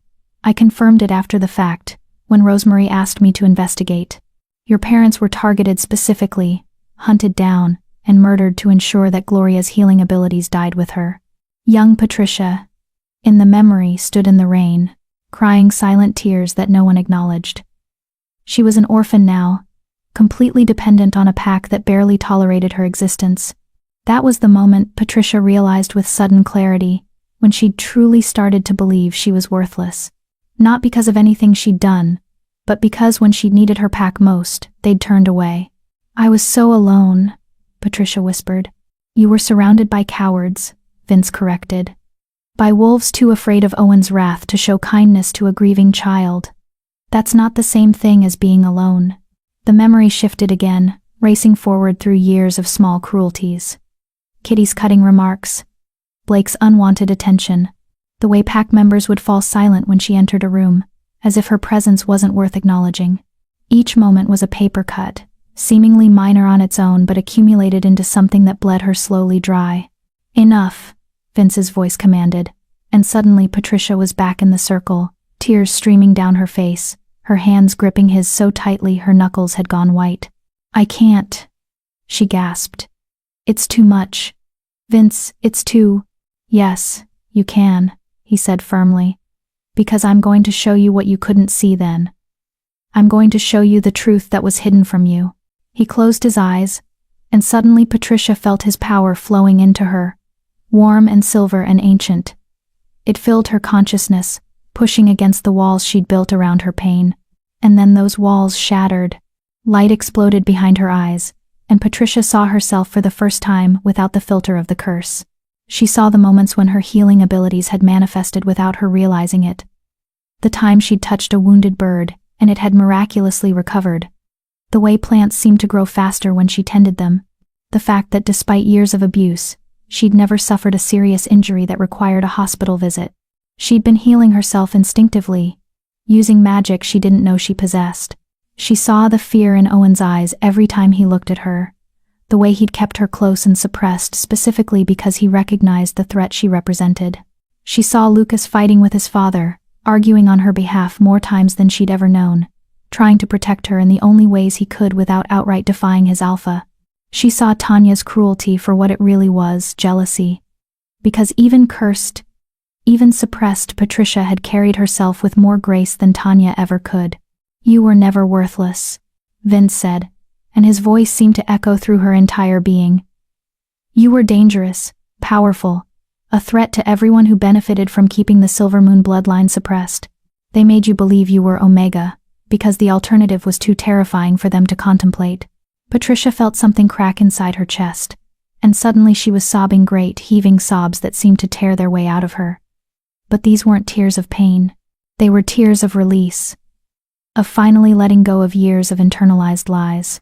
I believe you, she gasped between sobs. I believe you. Good, Vince said. Then burn with me. Burn it all away. His power surged again. And this time Patricia didn't fight it. She let the silver fire consume every memory of self-hatred, every moment of believing she was less than, every lie she'd internalized about her worth. The pain was immense, but it was also cleansing, like burning away infection to reveal healthy tissue underneath. Patricia screamed, but it wasn't a scream of agony. It was a scream of defiance, of rage, of finally refusing to carry the weight of other people's cruelty any longer. The candles around the circle flared brighter, their flames reaching toward the ceiling. The salt line began to glow with silver light. And somewhere deep inside Patricia, something that had been sleeping for 16 years began to wake up. Her wolf stirred, and for the first time since her first shift, Patricia felt her properly. Not small and russet brown and weak, but large and powerful and covered in silver markings that glowed like moonlight. That's it, Vince encouraged, his own power wrapping around hers like a protective shield. Show me your true form. Let her out. Patricia felt the shift beginning. But it was different this time. Not the painful, reluctant transformation she was used to, but something natural, powerful, right. Her bones began to reshape, But before the transformation could complete, a sound cut through the night that made both of them freeze. Howls. Multiple wolves, close to the border of Vince's territory. And beneath the howls, Patricia heard something else. The mechanical whir of vehicles, the sharp crack of silver bullets being loaded into weapons. Vince's eyes snapped open, glowing bright gold with fury. Hunters, and they've brought reinforcements. Already? Patricia's voice was hoarse from screaming. But we've barely started breaking the curse. Which means someone was watching. Waiting for exactly this moment. Vince stood in one fluid motion, pulling Patricia up with him. They knew that breaking the curse would make you vulnerable. They planned for it. The howls came again, closer now. And this time Patricia recognized one of the voices. Blake Todd, her pack's head warrior. They sent trackers, she realized with horror. Owen sent his wolves to help the hunters find me. Of course he did, Vince said grimly. He can't afford to let you survive. Not now that you're starting to unlock your power. He moved toward the window, his entire body radiating deadly intent. Stay in the circle. Don't leave it no matter what happens. The protection wards will keep you safe as long as you don't cross the salt line. Where are you going? Vince turned, and the smile on his face was terrifying. To remind the world why Lycans were once the most feared predators in existence. He moved toward the door, then paused. And Patricia? If I don't make it back. There's a box under the floorboards beneath that bed. Inside is everything your grandmother wanted you to have, including instructions on how to complete the curse breaking on your own. Use it. Vince, wait. But he was already gone. The cabin door slamming behind him. Patricia stood alone in the glowing circle, listening to the sounds of approaching danger, and felt her newly awakened wolf howl with frustration. Every instinct screamed at her to help, to fight, to do something other than hide in a protective circle while the being who'd promised to help her faced an army alone. But Vince had given her an order. And more importantly, he'd given her a reason to survive. She sank back down in the circle, closed her eyes, and reached for the power that was finally starting to wake up inside her. If hunters were coming, if her own pack had betrayed her to them, then she would need every ounce of strength she could muster. The Silvermoon bloodline had been sleeping for 16 years. It was time to wake up. Chapter 8, The Hunt. The sounds of battle erupted outside the cabin with a violence that shook the windows in their frames. Patricia heard Vince's roar, not a howl, but something deeper, more primal, a sound that seemed to vibrate through the earth itself. It was followed by screams, the sharp crack of gunfire, and the wet sound of flesh tearing. She forced herself to stay in the circle, forced herself to trust Vince's command, even as every instinct demanded she run out there and help. Instead, she closed her eyes and reached inward, searching for the power that had started to stir during the memory work. Come on, she thought desperately. Wake up. I need you. We need you. Her wolf responded, stronger now than she'd ever felt her before. The curse was still there, still binding most of her power, but the cracks Vince had created were letting light through. Patricia could feel magic humming under her skin, ancient and powerful, waiting for the right moment to break free completely. A window shattered, spraying glass across the cabin floor. Patricia's eyes snapped open to see a figure climbing through, human-shaped, dressed in black tactical gear, face hidden behind a mask. The hunter's weapon was already raised, a modified rifle loaded with what Patricia instinctively knew were silver bullets. But the hunter stopped at the edge of the salt circle, unable to cross. The protection wards flared bright silver, pushing back against the intruder's presence.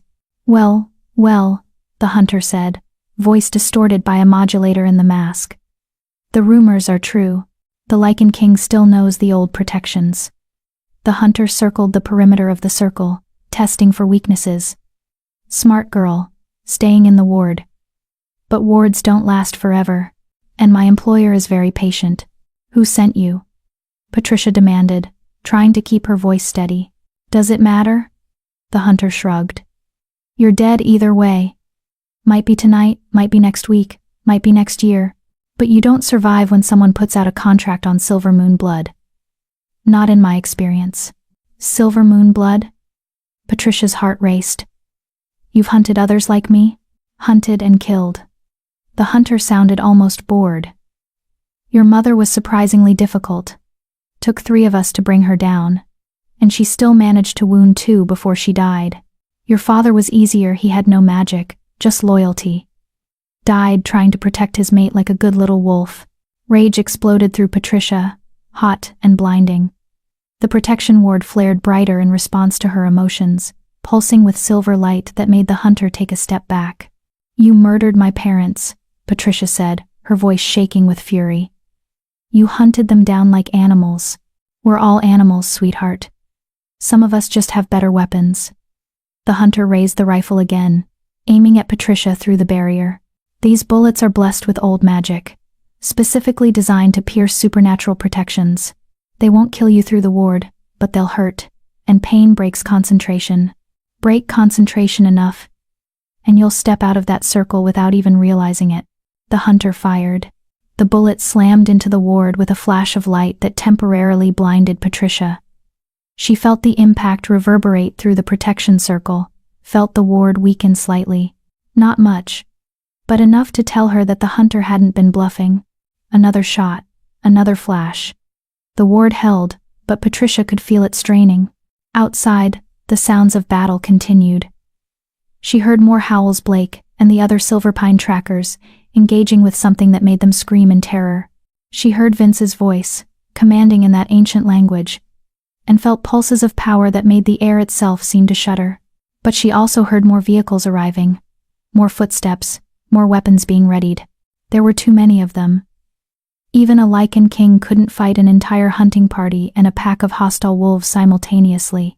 I have to help him, Patricia thought desperately. But if I leave the circle, I'm dead. Unless... Patricia looked at the floorboards beneath the bed in her room. The box Vince had mentioned, containing her grandmother's instructions. If Rosemary had left her away to complete the curse breaking alone, maybe there was something in there that could help her now. But getting to the box meant leaving the circle, and leaving the circle meant facing the hunter with the blessed bullets. The hunter fired again, and this time Patricia felt the ward crack. Not break, but definitely crack. Maybe 3 or 4 more shots and the protection would fail completely. She had to make a choice: stay safe and watch Vince die defending her, or risk everything for a chance to save them both. Patricia thought about her parents, murdered by these same hunters. She thought about 16 years of living small and afraid, of letting others define her worth, of accepting cruelty as if it was deserved. She thought about Vince's words, "You're a princess in hiding. It's time you started acting like one." You know what? Patricia said, standing up. I'm really tired of hiding. The hunter's posture shifted, became more alert. Don't be stupid, girl. You step out of that circle, and you die. Maybe. Patricia agreed. Or maybe I'm stronger than you think.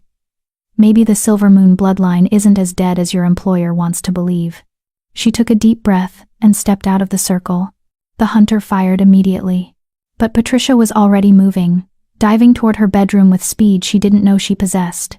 The bullet grazed her shoulder, burning like acid where the blessed silver made contact with her skin. She bit back a scream and kept moving. Another shot. This one missed completely. Patricia crashed through the bedroom door and slammed it behind her, throwing the simple lock. It wouldn't hold for long, but she didn't need long. She just needed 30 seconds.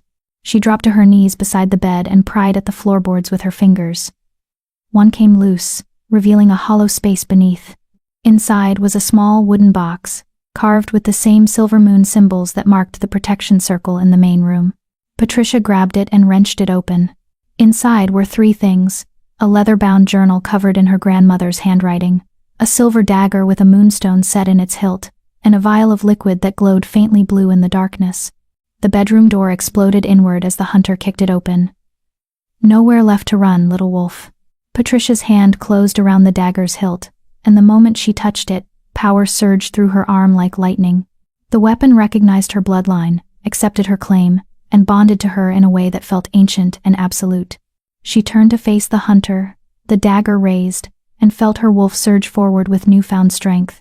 You're right, Patricia said, her voice different now, layered with something that sounded like multiple voices speaking in harmony. No more running. The hunter fired, but Patricia was faster.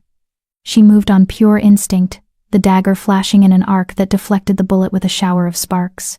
The blessed silver that was supposed to pierce supernatural protections couldn't stand against Silvermoon's steel. Patricia lunged forward, closing the distance between them faster than any Omega should have been able to move. The dagger found its mark, sinking into the hunter's shoulder. She felt the weapon pulse with power, and the hunter screamed as silver fire spread from the wound. "Impossible," the hunter gasped, stumbling backward. "You're suppressed. The curse should have." "The curse is breaking," Patricia said, ripping the dagger free. "And you just made a very serious mistake." She kicked the hunter in the chest, sending the assassin flying backward through the broken bedroom door. The hunter crashed into the table in the main room, scattering Vince's ancient books across the floor. Patricia followed, the dagger still gripped in her hand, feeling power coursing through her veins like wildfire. She wasn't fully free of the curse, yet she could feel it still binding her, still suppressing most of her strength. But the combination of Vince's memory work and her grandmother's dagger had cracked it open enough for her true nature to bleed through. She was fast, she was strong, and for the first time in her life, she was dangerous. The hunter tried to raise the rifle again, but Patricia was already there. She grabbed the weapon with her free hand and crushed the barrel, the metal crumpling like paper in her grip. The hunter stared at the ruined weapon in shock. "Who sent you?" Patricia demanded, pressing the dagger against the hunter's throat. "Who paid for my family's deaths?" "I don't know names," the hunter gasped. "Contacts are anonymous, but the contract has been active for decades. Someone powerful, someone with old money and older grudges. Not good enough." "Wait." The hunter's hands came up in surrender. "There's a mark. All the contracts for Silvermoon blood carry the same mark. A black rose entwined with silver thorns. That's all I know, I swear." Patricia pulled the dagger back slightly. "A black rose? What does that mean?" "It's a signature. Whoever's behind this, they've been using that symbol for at least 50 years. That's as far back as the guild records go." The hunter coughed, and blood spattered the inside of the mask. "You really hurt me, you know. That dagger. It's not just silver. It's cursed. Made to kill hunters specifically." "Good," Patricia said coldly. "Then maybe you'll think twice before accepting contracts on innocent people." An explosion outside rocked the cabin, and Patricia heard Vince roar again, this time in what sounded like pain. "There are 15 of us," the hunter said, almost conversational now. "And 20 wolves from your old pack. Even a Lycan King can't handle those odds. You should run while you still can. Take your grandmother's dagger and disappear. Live to fight another day."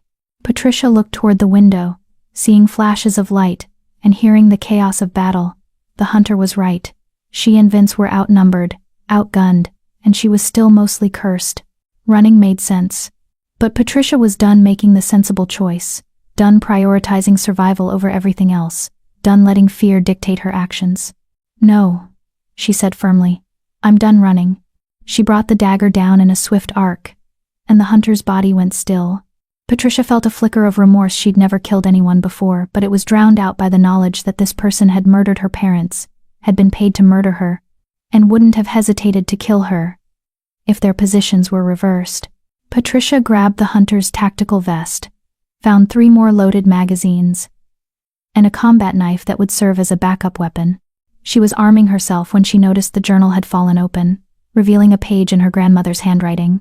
"If you're reading this in desperation, child, then know that the quickest way to break the rite of diminishment is also the most dangerous. The vial contains distilled moonlight essence of the moon goddess herself, preserved through old magic. Drink it, and the curse will shatter immediately. But be warned, without proper preparation, without having addressed the wounds that feed the curse, the sudden release of power can destroy you from the inside. Your body might not be able to handle what you truly are. Use this only if death is the alternative. And if you survive, remember that power means nothing without wisdom to guide it." Patricia looked at the vial, glowing softly blue in the wreckage of the cabin. She could hear Vince outside, still fighting, still holding off an impossible number of enemies. Death was absolutely the alternative. She uncorked the vial, whispered a prayer to the moon goddess, and drank. The effect was instantaneous and agonizing. Power exploded through Patricia's body like a supernova. The curse fought back, trying to contain the surge, but the moonlight was too pure, too strong. Patricia felt the rite of diminishment shatter like glass, felt 16 years of suppression break away all at once. Her wolf burst free with a howl that shook the cabin's foundation. But she wasn't the small russet-brown omega she'd been for so long. She was massive, easily the size of an alpha-born wolf, covered in silver fur that seemed to glow with its own internal light. The markings she'd glimpsed during the memory work were fully visible now, ancient symbols etched across her coat in patterns that spoke of healing, protection, and royal bloodlines. Patricia's human consciousness merged with her wolf's instincts, and together they were something new, something powerful, something that had been waiting 16 years to be born. She burst through the cabin door on 4 legs, the silver moon dagger somehow still gripped in her jaws, and entered the battle with a roar that made even the hunters pause in fear. Vince was in his Lycan form, massive, silver-white, covered in blood, both his own and his enemies. He'd killed at least 6 hunters and twice as many silverpine wolves, but the rest were wearing him down through sheer numbers. He looked up as Patricia charged into the fray, and she saw surprise flash across his inhuman features. Then he smiled, sharp and deadly. "About time," he said in a voice that was more growl than words. "I was beginning to think I'd have to have all the fun myself." Patricia didn't answer with words. She answered with violence. She crashed into the nearest cluster of hunters, her enhanced strength sending them flying. The dagger in her jaws flashed, and 2 more went down before they could even aim their weapons. She moved like liquid silver, faster than any of them could track, her grandmother's magic flowing through her like a song. A silverpine wolf lunged at her, not Blake, but someone she recognized from pack training sessions. She caught them mid-leap and threw them into a tree hard enough to crack the trunk. "She's broken the curse," someone shouted. Fall back, fall back." But Vince was already there, cutting off their retreat. Together, he and Patricia became a 2-wolf army, moving in perfect synchronization despite never having fought together before. Where Vince was raw power and centuries of battle experience, Patricia was speed and instinct enhanced by healing magic that let her push her body beyond normal limits. They fought like they were made for this, made for each other. And slowly, impossibly, the tide began to turn. Chapter 9. The Revelation. The battle raged through the night like a storm of teeth and silver. Patricia lost herself in the flow of combat, her newly awakened instincts guiding every movement. The silver moon magic sang through her veins, healing minor wounds almost as quickly as she received them, lending her strength that should have been impossible for a wolf her age. She was magnificent, she was powerful, she was everything the curse had spent 16 years trying to suppress. And she was furious. Every hunter she faced had been complicit in her parents' murder. Every silverpine wolf who'd come to help them had betrayed the most fundamental law of pack life: you didn't hand over your own to hunters, no matter what the alpha commanded. Patricia showed them no mercy. She'd just taken down another hunter when she heard a familiar voice cut through the chaos. "Patricia, stop, please." She whipped around to find Lucas standing at the edge of the clearing, his wolf form bloodied and exhausted. Behind him stood 2 more silverpine wolves, but they hung back, clearly unwilling to engage. Patricia shifted partially back to human form, an ability she'd never possessed before the curse broke, keeping her wolf's enhanced strength while regaining the ability to speak. "You dare come here?" Her voice carried the layered quality of human and wolf speaking together, ancient power thrumming beneath every word. "You rejected me, declared me rogue, and now you help hunters invade Lycan territory? What's next, Lucas? Will you pull the trigger yourself?" "I'm not here to help them." Lucas shifted to human form as well, raising his hands in surrender. "I'm here to warn you. Patricia, my father has made a deal with someone powerful. This attack tonight, it's just the beginning. Tell me something I don't know." Patricia snarled. "Who is it? Who wants the Silver Moon bloodline dead?" "I don't know their name. My father refuses to say it, even to me. But Patricia, they promised him something in exchange for your death. They promised him." Lucas's voice broke. "They promised him the ability to absorb Lycan powers, to become something more than alpha. And he's desperate enough to believe them." Vince appeared at Patricia's side, his massive Lycan form towering over both of them. "Absorbing Lycan powers? That's impossible. Only a Lycan can be born, not made. Unless someone's found a way to change that," Lucas said desperately. My father has been obsessed with power for years. Ever since he learned about Patricia's bloodline, he's been researching old magic, ancient rituals. He believes that silver moon blood is the key to some kind of transformation spell. Patricia felt ice run through her veins. He wants to use my blood in a ritual? Not just your blood. Your death. Lucas took a step forward, and both Vince and Patricia tensed. The ritual requires the sacrifice of a silver moon descendant during a lunar eclipse, and there's one coming in 3 days. 3 days, Patricia repeated numbly. Which is why he sent hunters tonight. Lucas continued. He wanted you dead before you could fully break the curse, before you could become powerful enough to defend yourself. But if you've broken it, he looked at her transformed state, awe mixing with fear in his eyes. If you've truly unlocked your silver moon magic, then you might actually stand a chance. Against what? Vince demanded. Your father and his delusions of grandeur? Against whoever he's working with. Lucas's expression was haunted. I've seen them, Patricia. Once. They came to meet with my father in secret, and I followed. I couldn't get close enough to hear the whole conversation, but I saw them. Tall, hooded, radiating power that made my wolf want to submit and run at the same time. They're not human. They're not even normal supernatural. There's something else. Something old. Patricia and Vince exchanged glances. Describe this person, Vince commanded.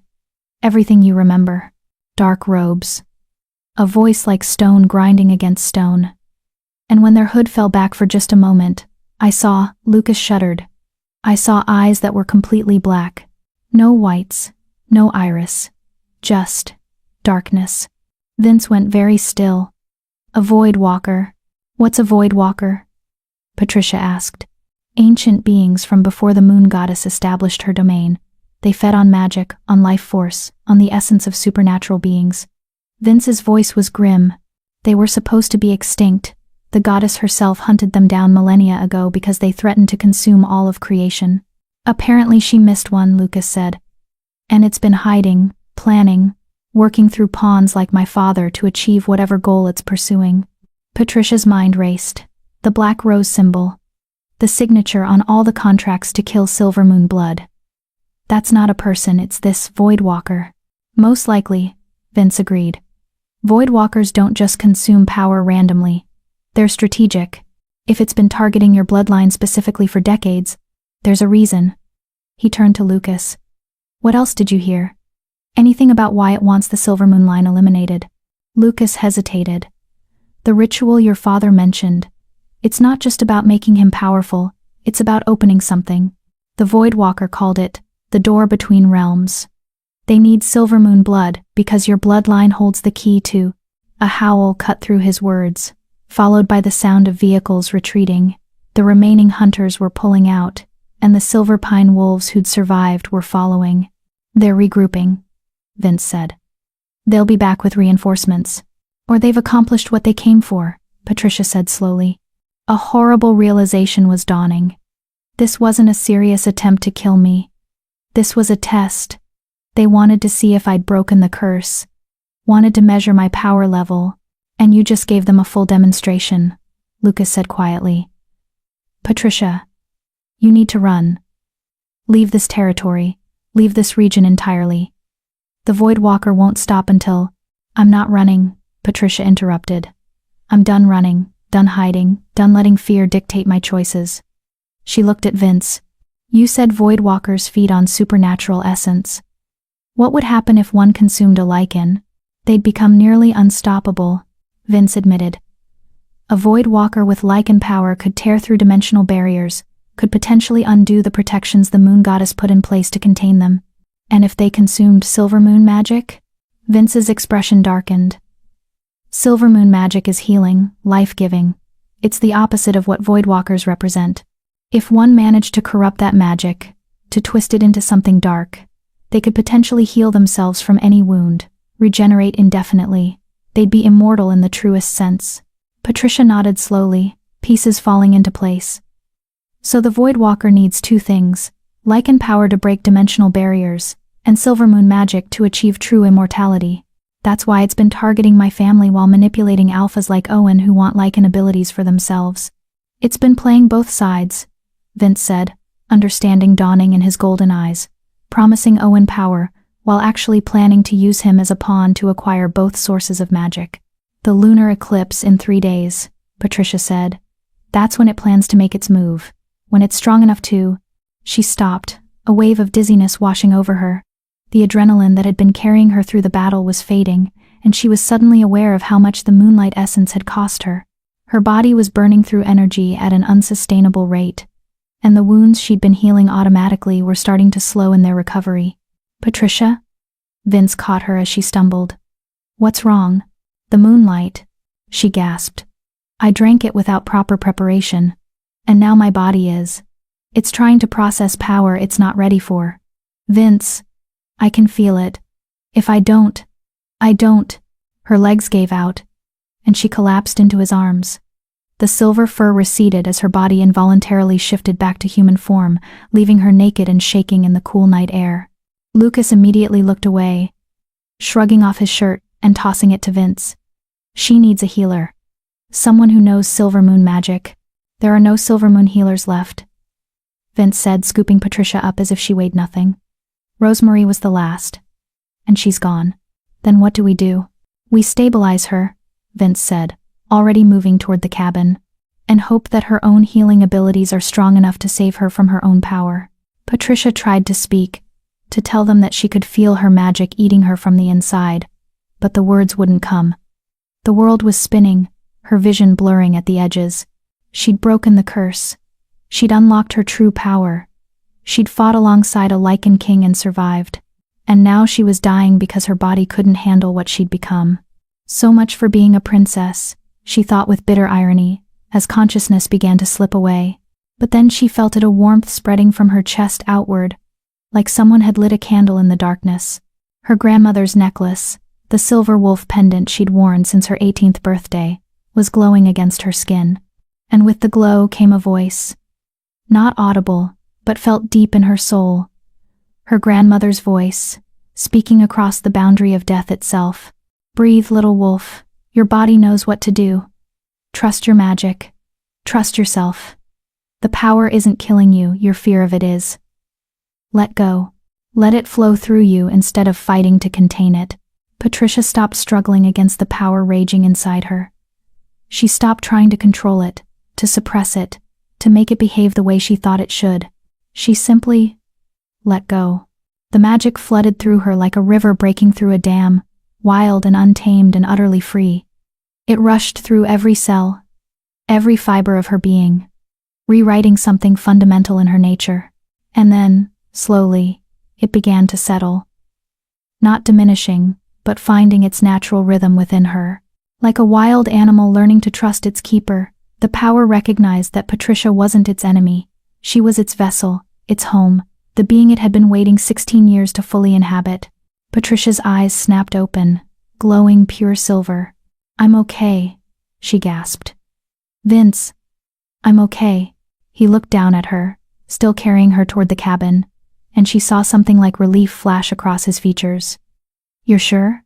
I'm sure. Patricia could feel it now. The power settled into her bones like it had always belonged there, no longer fighting against her but working with her. It was just adjustment. My body had to remember how to hold this much magic. Vince set her down carefully on the cabin's porch. Lucas stood a respectful distance away, his expression conflicted as he watched them. The necklace, Patricia said, touching the silver pendant. My grandmother left one final gift, a guide to help me through the transition. Rosemary always did think of everything, Vince said quietly. He turned to Lucas. You need to leave. If your alpha discovers you came here to warn us. He already knows, Lucas interrupted. I'm not going back to Silverpine. My father has crossed too many lines, made too many deals with darkness.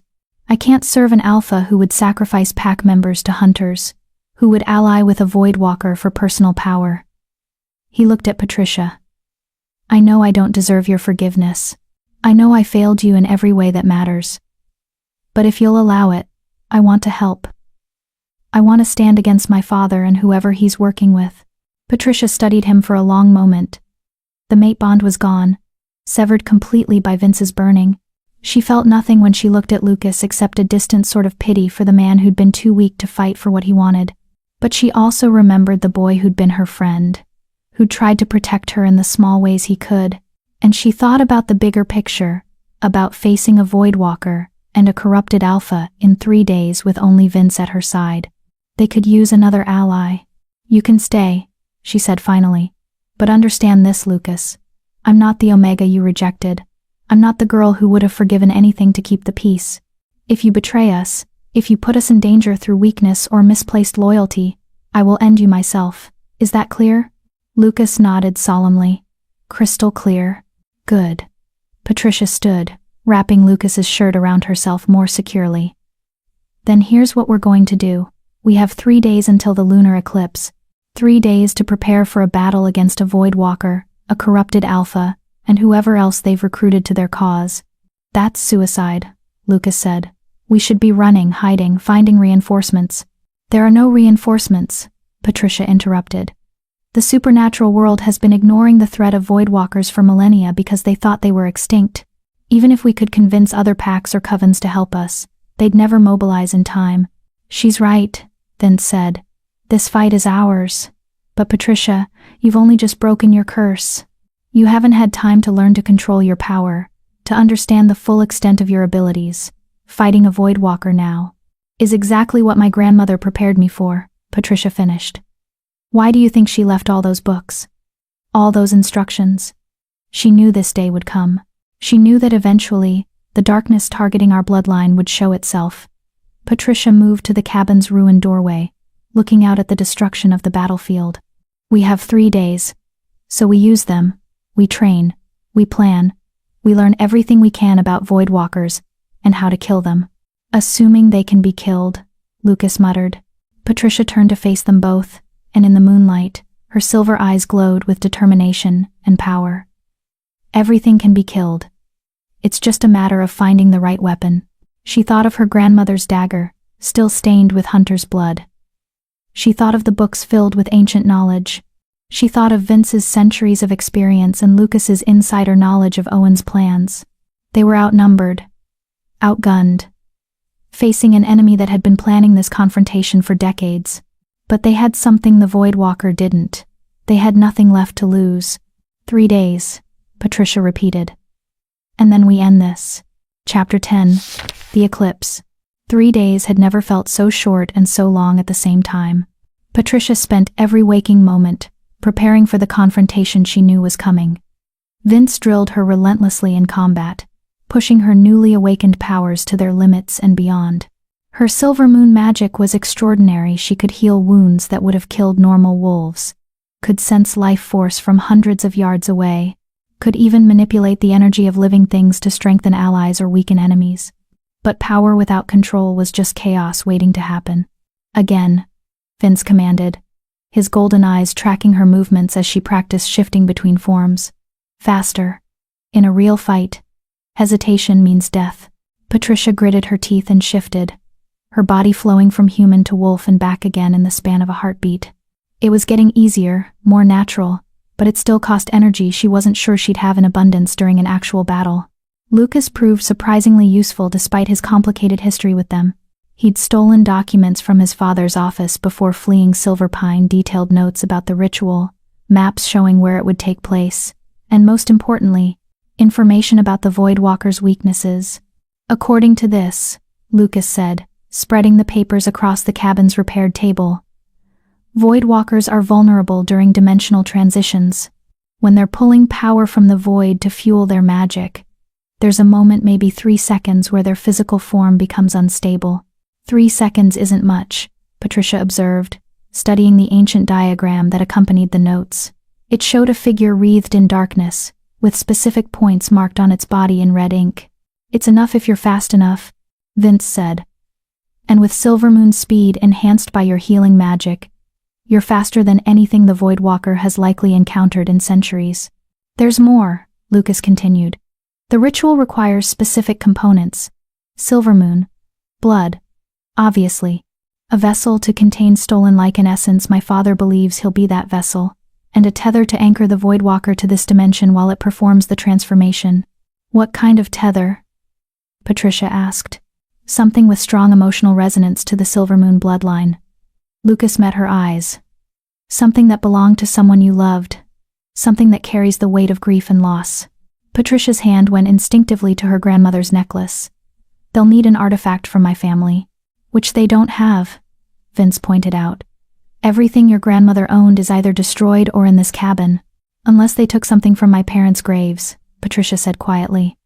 Or from our old house. Lucas, what happened to my family's belongings after they died? Lucas's expression turned grim. My father had everything boxed up and put in the pack house basement. He said it was standard procedure for deceased pack members, but now. He trailed off, meaningfully. Now we know he was collecting potential tether objects, Patricia finished. Anger burned hot in her chest. He's been planning this since before my parents even died. All of it their murder, my suppression, the rejection, it was all leading to this moment. Then, we use that against him, Vince said firmly. He thinks he knows what to expect. He thinks you're still the frightened Omega he terrorized for years. We show him exactly how wrong he is. The night of the lunar eclipse arrived with unusual clarity. No clouds marred the sky, and the moon hung full and heavy, already beginning its journey into Earth's shadow. Patricia stood outside the cabin, dressed in practical combat clothing Lucas had acquired, her grandmother's dagger strapped to her thigh, and the silver necklace glowing faintly against her skin. Ready? Vince asked, appearing beside her in his human form. He dressed for battle, too dark clothing that wouldn't restrict movement, no jewelry or accessories that could be used against him. No, Patricia admitted. But I don't think anyone's ever truly ready to face a creature from before creation. We just do it anyway. Lucas emerged from the cabin, carrying a pack filled with supplies. I've marked the location on the map. It's an old stone circle about 5 miles north of here, right on the border between Lycan territory and what used to be Silverpine land, neutral ground technically. How many wolves will Owen bring? Patricia asked. All of them, Lucas said quietly. Every wolf capable of fighting. He's told the pack this is a holy mission, that they're helping him ascend to protect them all from outside threats. They don't know about the Voidwalker. They think they're just there to witness their alpha's transformation. So we'll be facing the entire Silverpine pack plus a Voidwalker, plus hunters who may or may not show up as backup, Patricia summarized. Those are terrible odds. Yes, Vince agreed. Which is why we're not going to fight them all. We're going to fight smart. He pulled out his own map, marked with strategic positions. The ritual requires perfect astronomical alignment. That gives us a window of maybe 20 minutes where the moon is fully eclipsed. During that time, the Voidwalker will be focused on the spell. Owen will be focused on his transformation, and the pack will be focused on watching. That's when we strike, Patricia said, understanding dawning. Exactly. We let them begin the ritual, let them think everything is going according to plan. And then, when they're most vulnerable, most distracted. Vince's smile was sharp and cold. We destroy everything they've worked for. There's one problem, Lucas interjected. The ritual requires your blood, Patricia. Which means they'll be expecting you. If you don't show up, they can't complete it. Owen will know something's wrong. Then I'll give them what they expect, Patricia said, an idea forming. I'll let them capture me. Absolutely not, Vince said immediately. Think about it, Patricia argued. If I'm already there, already positioned where they need me for the ritual, they won't be watching the perimeter. They won't expect an attack, because they'll think they've already won. Or they'll kill you the moment they have you, Vince countered. Patricia, you're powerful, but you're not invincible. One silver blade in the right place. And all of this preparation means nothing. He's right, Lucas said reluctantly. My father won't take chances with you, not after seeing what you can do. Patricia looked between them, frustration building. So what do you suggest? We charge in and hope for the best? We use a distraction, Vince said. Something big enough to divide their attention but not so obvious that it tips them off to our real plan. He turned to Lucas. You said your father believes you've gone rogue, correct? Yes. He's declared me a traitor to the pack. Good. Then you're going to show up at that ritual and offer your father what he wants most, a way to prove his power in front of his entire pack. Lucas's eyes widened. You want me to challenge him? For the alpha position, a formal challenge, witnessed by the pack and conducted under traditional law, Vince confirmed. It's the one thing Owen can't ignore without looking weak in front of his wolves. He'll have to accept, which means he'll have to delay the ritual until the challenge is resolved. That only buys us a few minutes, Patricia protested. The eclipse window is narrow. A few minutes is all we need, Vince said. While Owen is distracted fighting Lucas, while the pack is focused on the challenge, you and I infiltrate the ritual site. We destroy the tether, kill the Void Walker during its vulnerable moment, and end this before Owen even realizes what's happening. Patricia studied the map, running through the plan in her mind. It was risky, relied on too many variables falling perfectly into place, but it was also their best shot at survival. All right, she said finally. We do it your way. But Lucas, she turned to face him directly. You understand what this means, don't you? Challenging your father in front of the pack. Even if we win tonight, even if we stop the Void Walker, the pack will never fully accept you as alpha. You'll always be the son who betrayed his father. I know, Lucas said quietly, but some things are more important than acceptance, like making sure the pack survives at all, like standing up to evil instead of enabling it. He met her eyes, like trying to make amends for being too weak to fight for what mattered when it actually counted. Patricia nodded slowly. There was nothing more to say. They had a plan. They had their weapons. And in less than 2 hours the lunar eclipse would reach its peak. Time to end this. The stone circle was exactly as ancient and ominous as Patricia had expected.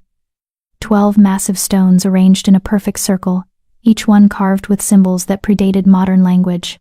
The Silver Pine pack had gathered in a loose perimeter around the circle, maybe 60 wolves in total, all watching their alpha with expressions ranging from reverence to uncertainty.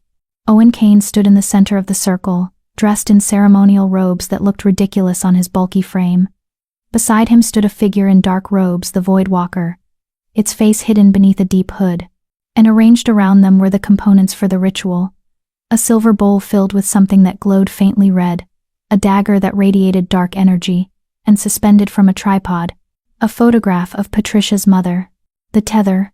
Patricia felt rage burn through her at the sight of her mother's image being used for dark magic. She was crouched in the underbrush with Vince, watching from a distance as the moon slowly entered Earth's shadow. Wait, Vince whispered, his hand on her arm. Not yet. The eclipse progressed. Shadows crept across the moon's face like a slow-moving disease, dimming the natural light until the world seemed to exist in shades of gray and black. Owen raised his arms, his voice carrying across the clearing. Tonight, my pack, you witness the dawn of a new era. Tonight, I ascend beyond mere alpha, beyond the limitations of our kind. Tonight, I become something the world has not seen in millennia, a true Lycan. The pack howled their approval, though Patricia noticed several wolves who remained silent, their expressions doubtful. The Void Walker stepped forward, and when it spoke, its voice seemed to come from everywhere and nowhere at once. The blood of Silvermoon. That is all that remains. Bring forth the sacrifice. Owen gestured, and 2 Silver Pine warriors dragged forward a struggling figure. Patricia's heart nearly stopped when she recognized who it was. Kitty. No, Patricia whispered. What? She carries Silvermoon blood, the Void Walker said, circling Kitty like a predator. Diluted, distant, but present nonetheless. She will serve as an acceptable substitute if the true bloodline cannot be obtained. Wait, Kitty screamed. What are you talking about? I don't have Owen. You promised me I would be Luna. You promised. You are descended from Gloria Moses' sister, Owen said coldly, which makes you a distant cousin to Patricia.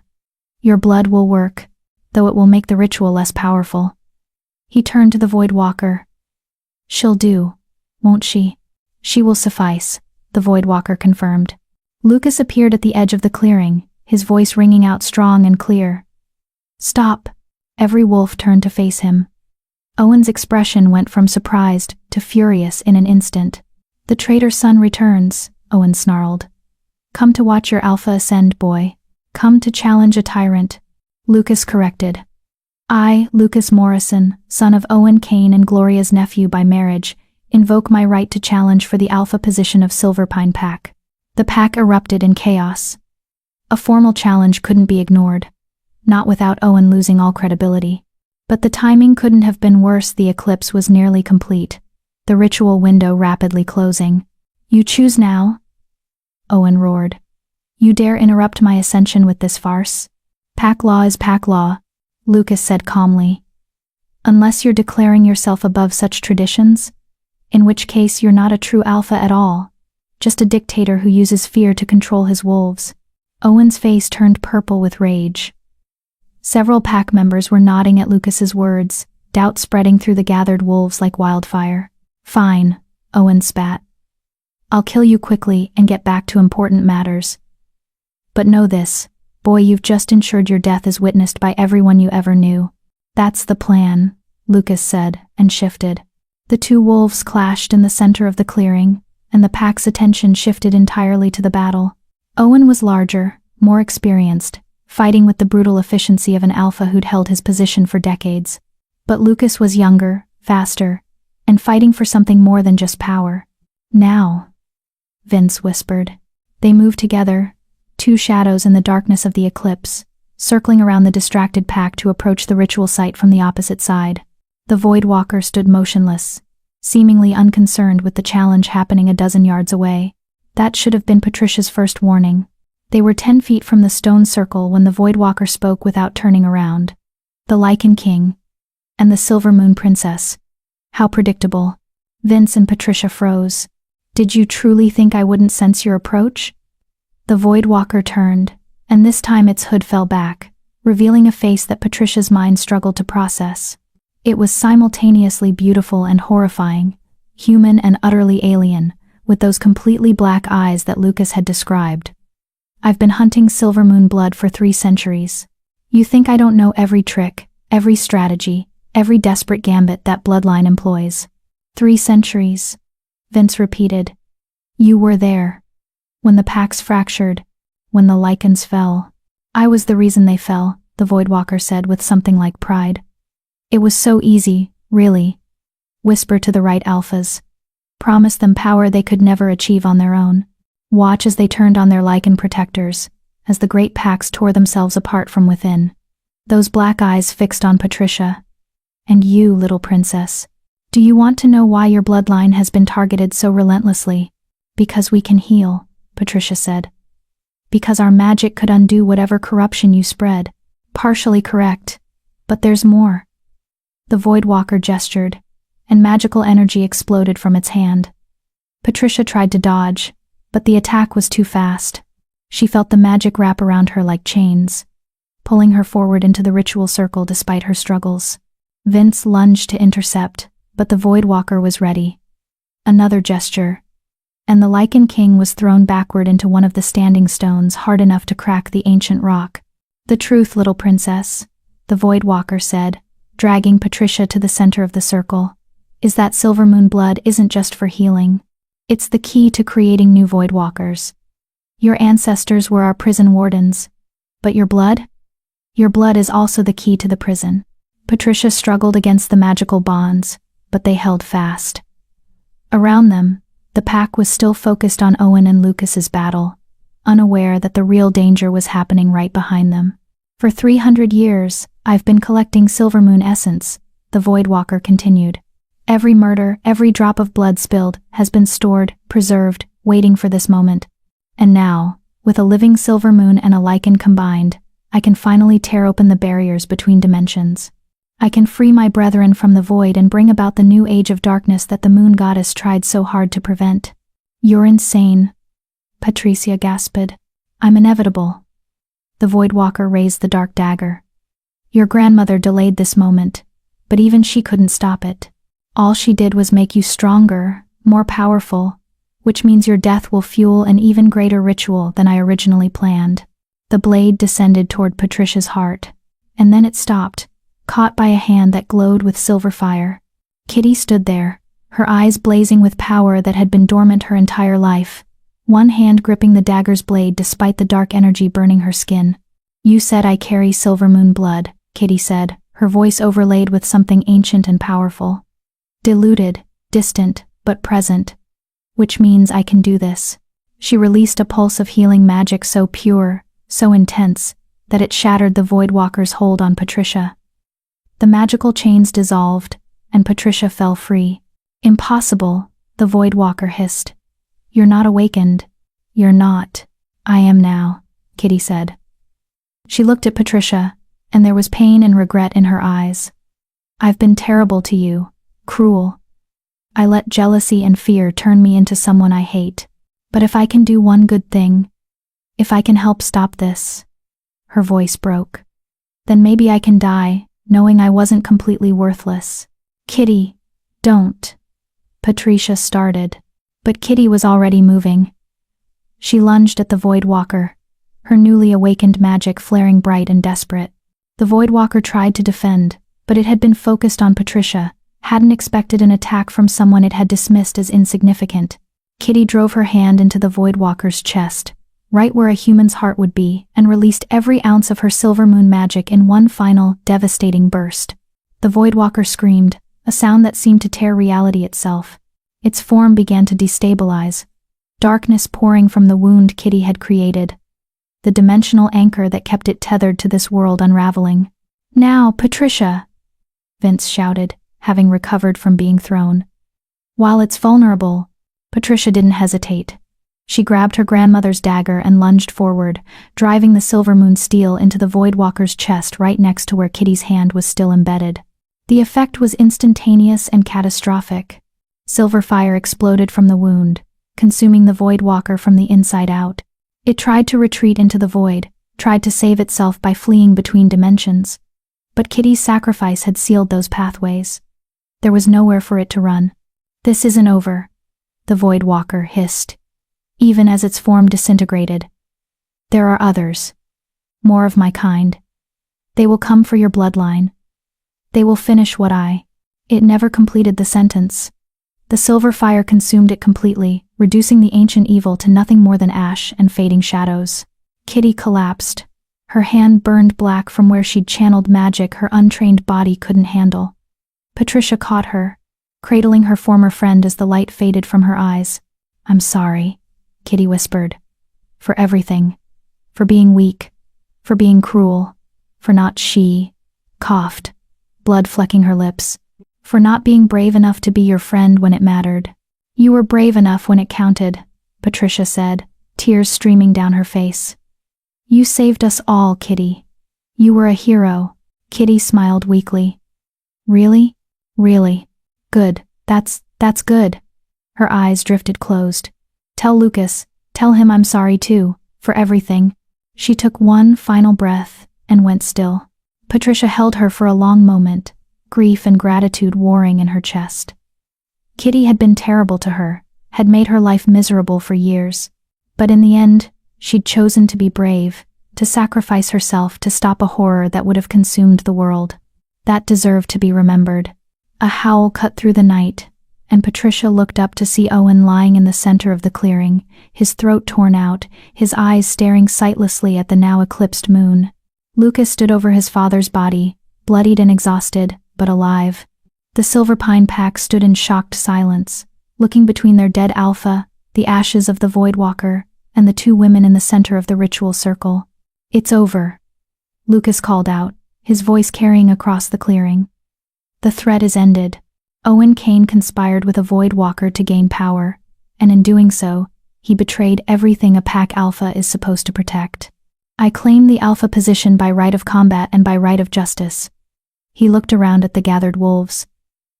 Any who wished to challenge this claim, step forward now. No one moved.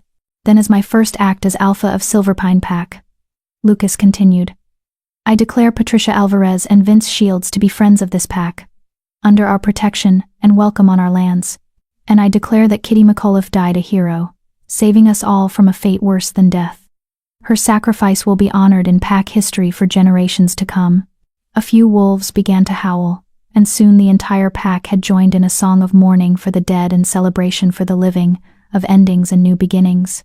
Patricia gently laid Kitty's body on the ground and stood, accepting Vince's steadying hand.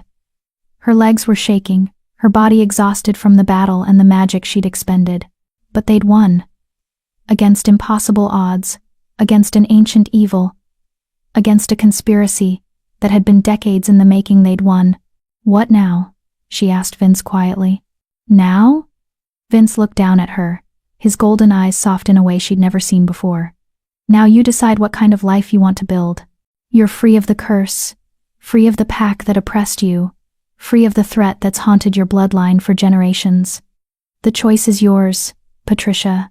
She looked around at the clearing at Lucas, trying to manage a pack that didn't fully trust him yet, at the ashes of the Voidwalker scattered across ancient stones, at Kitty's body waiting to be properly honored. She thought about her grandmother's cabin in the mountains, about the books full of ancient knowledge waiting to be studied, about the magic flowing through her veins that she was only beginning to understand. I want to learn, Patricia said finally. I want to understand my power, my heritage, everything the Silvermoon bloodline was meant to be, and I want to make sure that what happened to my family never happens to anyone else. She looked up at Vince. Will you teach me? Really teach me, not just the basics but everything you know about old magic and ancient powers? Vince studied her for a long moment, then smiled a genuine smile that transformed his entire face. I thought you'd never ask. And after I've learned? After I've mastered my abilities? After that? Vince's smile turned thoughtful. After that, you become what you were always meant to be. Not an Omega. Not a victim. Not even just a princess. He took her hand, his touch warm despite everything. You become the protector your bloodline needs. The healer the supernatural world has been missing. The bridge between old magic and new. Patricia squeezed his hand, feeling the connection between them, not a mate bond, but something just as powerful. A partnership forged in battle, tempered by shared loss, strengthened by mutual respect. Sounds exhausting, she said with a small laugh. Probably, Vince agreed. But I have a feeling you're up for the challenge. Lucas approached them, still in his wolf form, his eyes filled with questions and regrets and hope for something like redemption. Patricia looked at him, at the boy who'd been her first friend and the man who'd rejected her. At the alpha who'd finally found the courage to stand up to his father. At the ally who'd risked everything to help stop a great evil. She didn't forgive him, not completely. The mate bond he'd rejected still left scars that would take years to fully heal. But she could work with him. Could help him build a pack that was better than the one Owen had created. Could maybe, eventually, find a way to be something like friends again. Thank you, she said simply. For the challenge. For the distraction. For being brave when it mattered. Lucas shifted back to human form, and Patricia politely looked away as he retrieved his clothes. I should be thanking you, he said quietly. For saving us all. For being stronger than anyone ever gave you credit for. He stopped, unable to find the right words. For surviving, Patricia finished. That's what we do, Lucas. We survive. And then we figure out how to do more than just survive. We figure out how to actually live. She turned away from the clearing, from the pack and the ashes, and the memories of the girl she used to be. Vince fell into step beside her, a solid presence in the darkness. Behind them, the eclipse was ending, the moon slowly emerging from shadow to bathe the world in silver light once more. Ahead of them, the path back to the cabin wound through trees and meadows, through territory that was now truly Patricia's home rather than just a place to hide. So, Vince said conversationally as they walked, first lesson tomorrow morning. We'll start with controlled shifting and work our way up to advanced healing techniques. Tomorrow morning? Patricia groaned. Can't we take at least one day to recover? Would the Voidwalker have given you a day to recover? The Voidwalker is dead. There are others, Vince reminded her, his voice turning serious. You heard what it said. More of its kind, waiting for their chance to break through. Your training isn't just about personal development, Patricia. It's about making sure you're ready when the next threat emerges. Patricia sighed but nodded. He was right, of course. The battle tonight had been won, but the war was far from over. There would always be another threat, another evil seeking power, another conspiracy targeting those with gifts they couldn't comprehend. But for the first time in her life, Patricia felt ready to face whatever came next. She wasn't an Omega anymore. She wasn't suppressed or diminished or made small by others' cruelty. She was Patricia Alvarez, last of the Silver Moon healers, survivor of the rite of diminishment, destroyer of voidwalkers. She was powerful. She was free. She was exactly who she was always meant to be. And this was only the beginning. Epilogue. 6 months later, Patricia stood in the meadow behind the cabin, her hands glowing with silver light as she carefully healed a young wolf who'd been injured during a training accident. The wolf was from Silver Pine Pack. Lucas had been sending his younger members to learn from her, to understand that strength came in many forms. "There," Patricia said, the glow fading as the wound closed completely. "Try to be more careful during practice, okay? Your enthusiasm is admirable, but recklessness gets people hurt." The young wolf shifted back to human form, a boy of maybe 14 with awe in his eyes.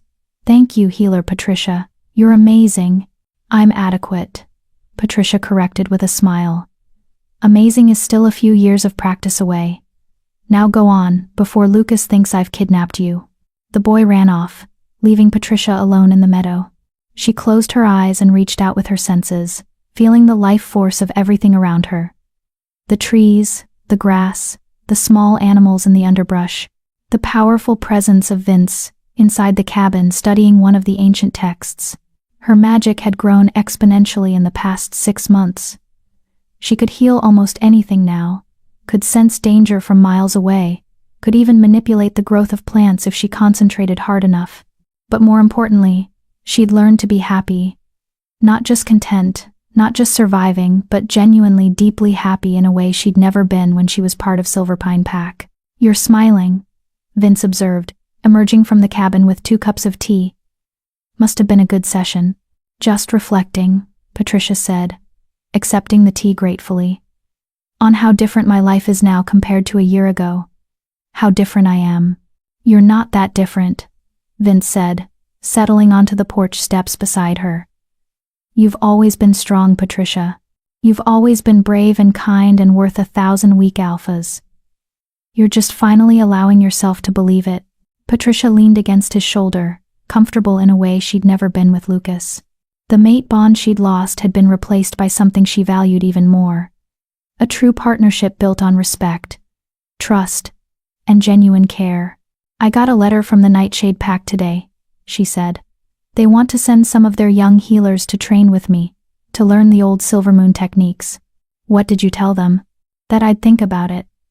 Taking on students is a big responsibility." "You'll be excellent at it," Vince said with confidence. "You have your grandmother's gift for teaching and your own experience of being underestimated. You'll understand them in ways most teachers never could."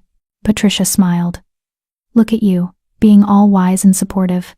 What happened to the terrifying Lycan King, who threatened to throw me off his territory?" "He met someone who reminded him why protecting others matters," Vince said quietly. "Why emerging from isolation and engaging with the world, despite all its pain and cruelty, is still worthwhile." Patricia turned to look at him, seeing past the ancient power and the fearsome reputation to the person underneath. A person who'd been hurt, who'd lost everything, who'd spent 300 years alone because he thought he'd failed the ones who mattered most.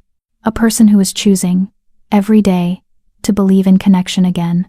"Thank you," Patricia said softly, "for everything, for training me, for protecting me, for being the ally my grandmother knew I'd need."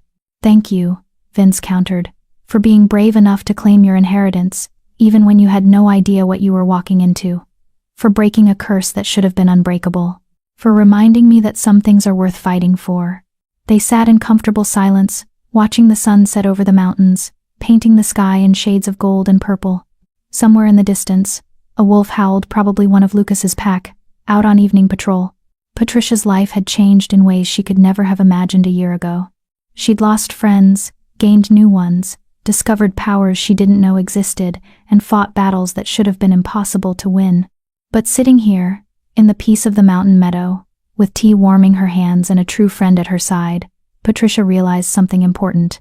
She'd found more than just survival. She'd found purpose, community, a future worth fighting for. The Silver Moon bloodline hadn't ended with her grandmother's death. It had been reborn, stronger and wiser, ready to face whatever challenges the future held. And Patricia Alvarez, once rejected, once suppressed, once made to feel worthless, was ready to embrace every moment of the extraordinary life ahead of her. She was free. She was powerful. She was exactly where she was supposed to be. And this time, no one would ever make her forget it. Dear viewers, as we reach the end of Patricia's journey from rejected Omega to powerful Silver Moon healer, I can't help but wonder, what would you do if you discovered that everything holding you back was never real, just lies others told you about yourself? Have you ever had to choose between staying safe in what's familiar or risking everything to become who you're truly meant to be? If Patricia's story resonated with you, please hit that like button and share your thoughts in the comments below. I'd love to hear your reflections.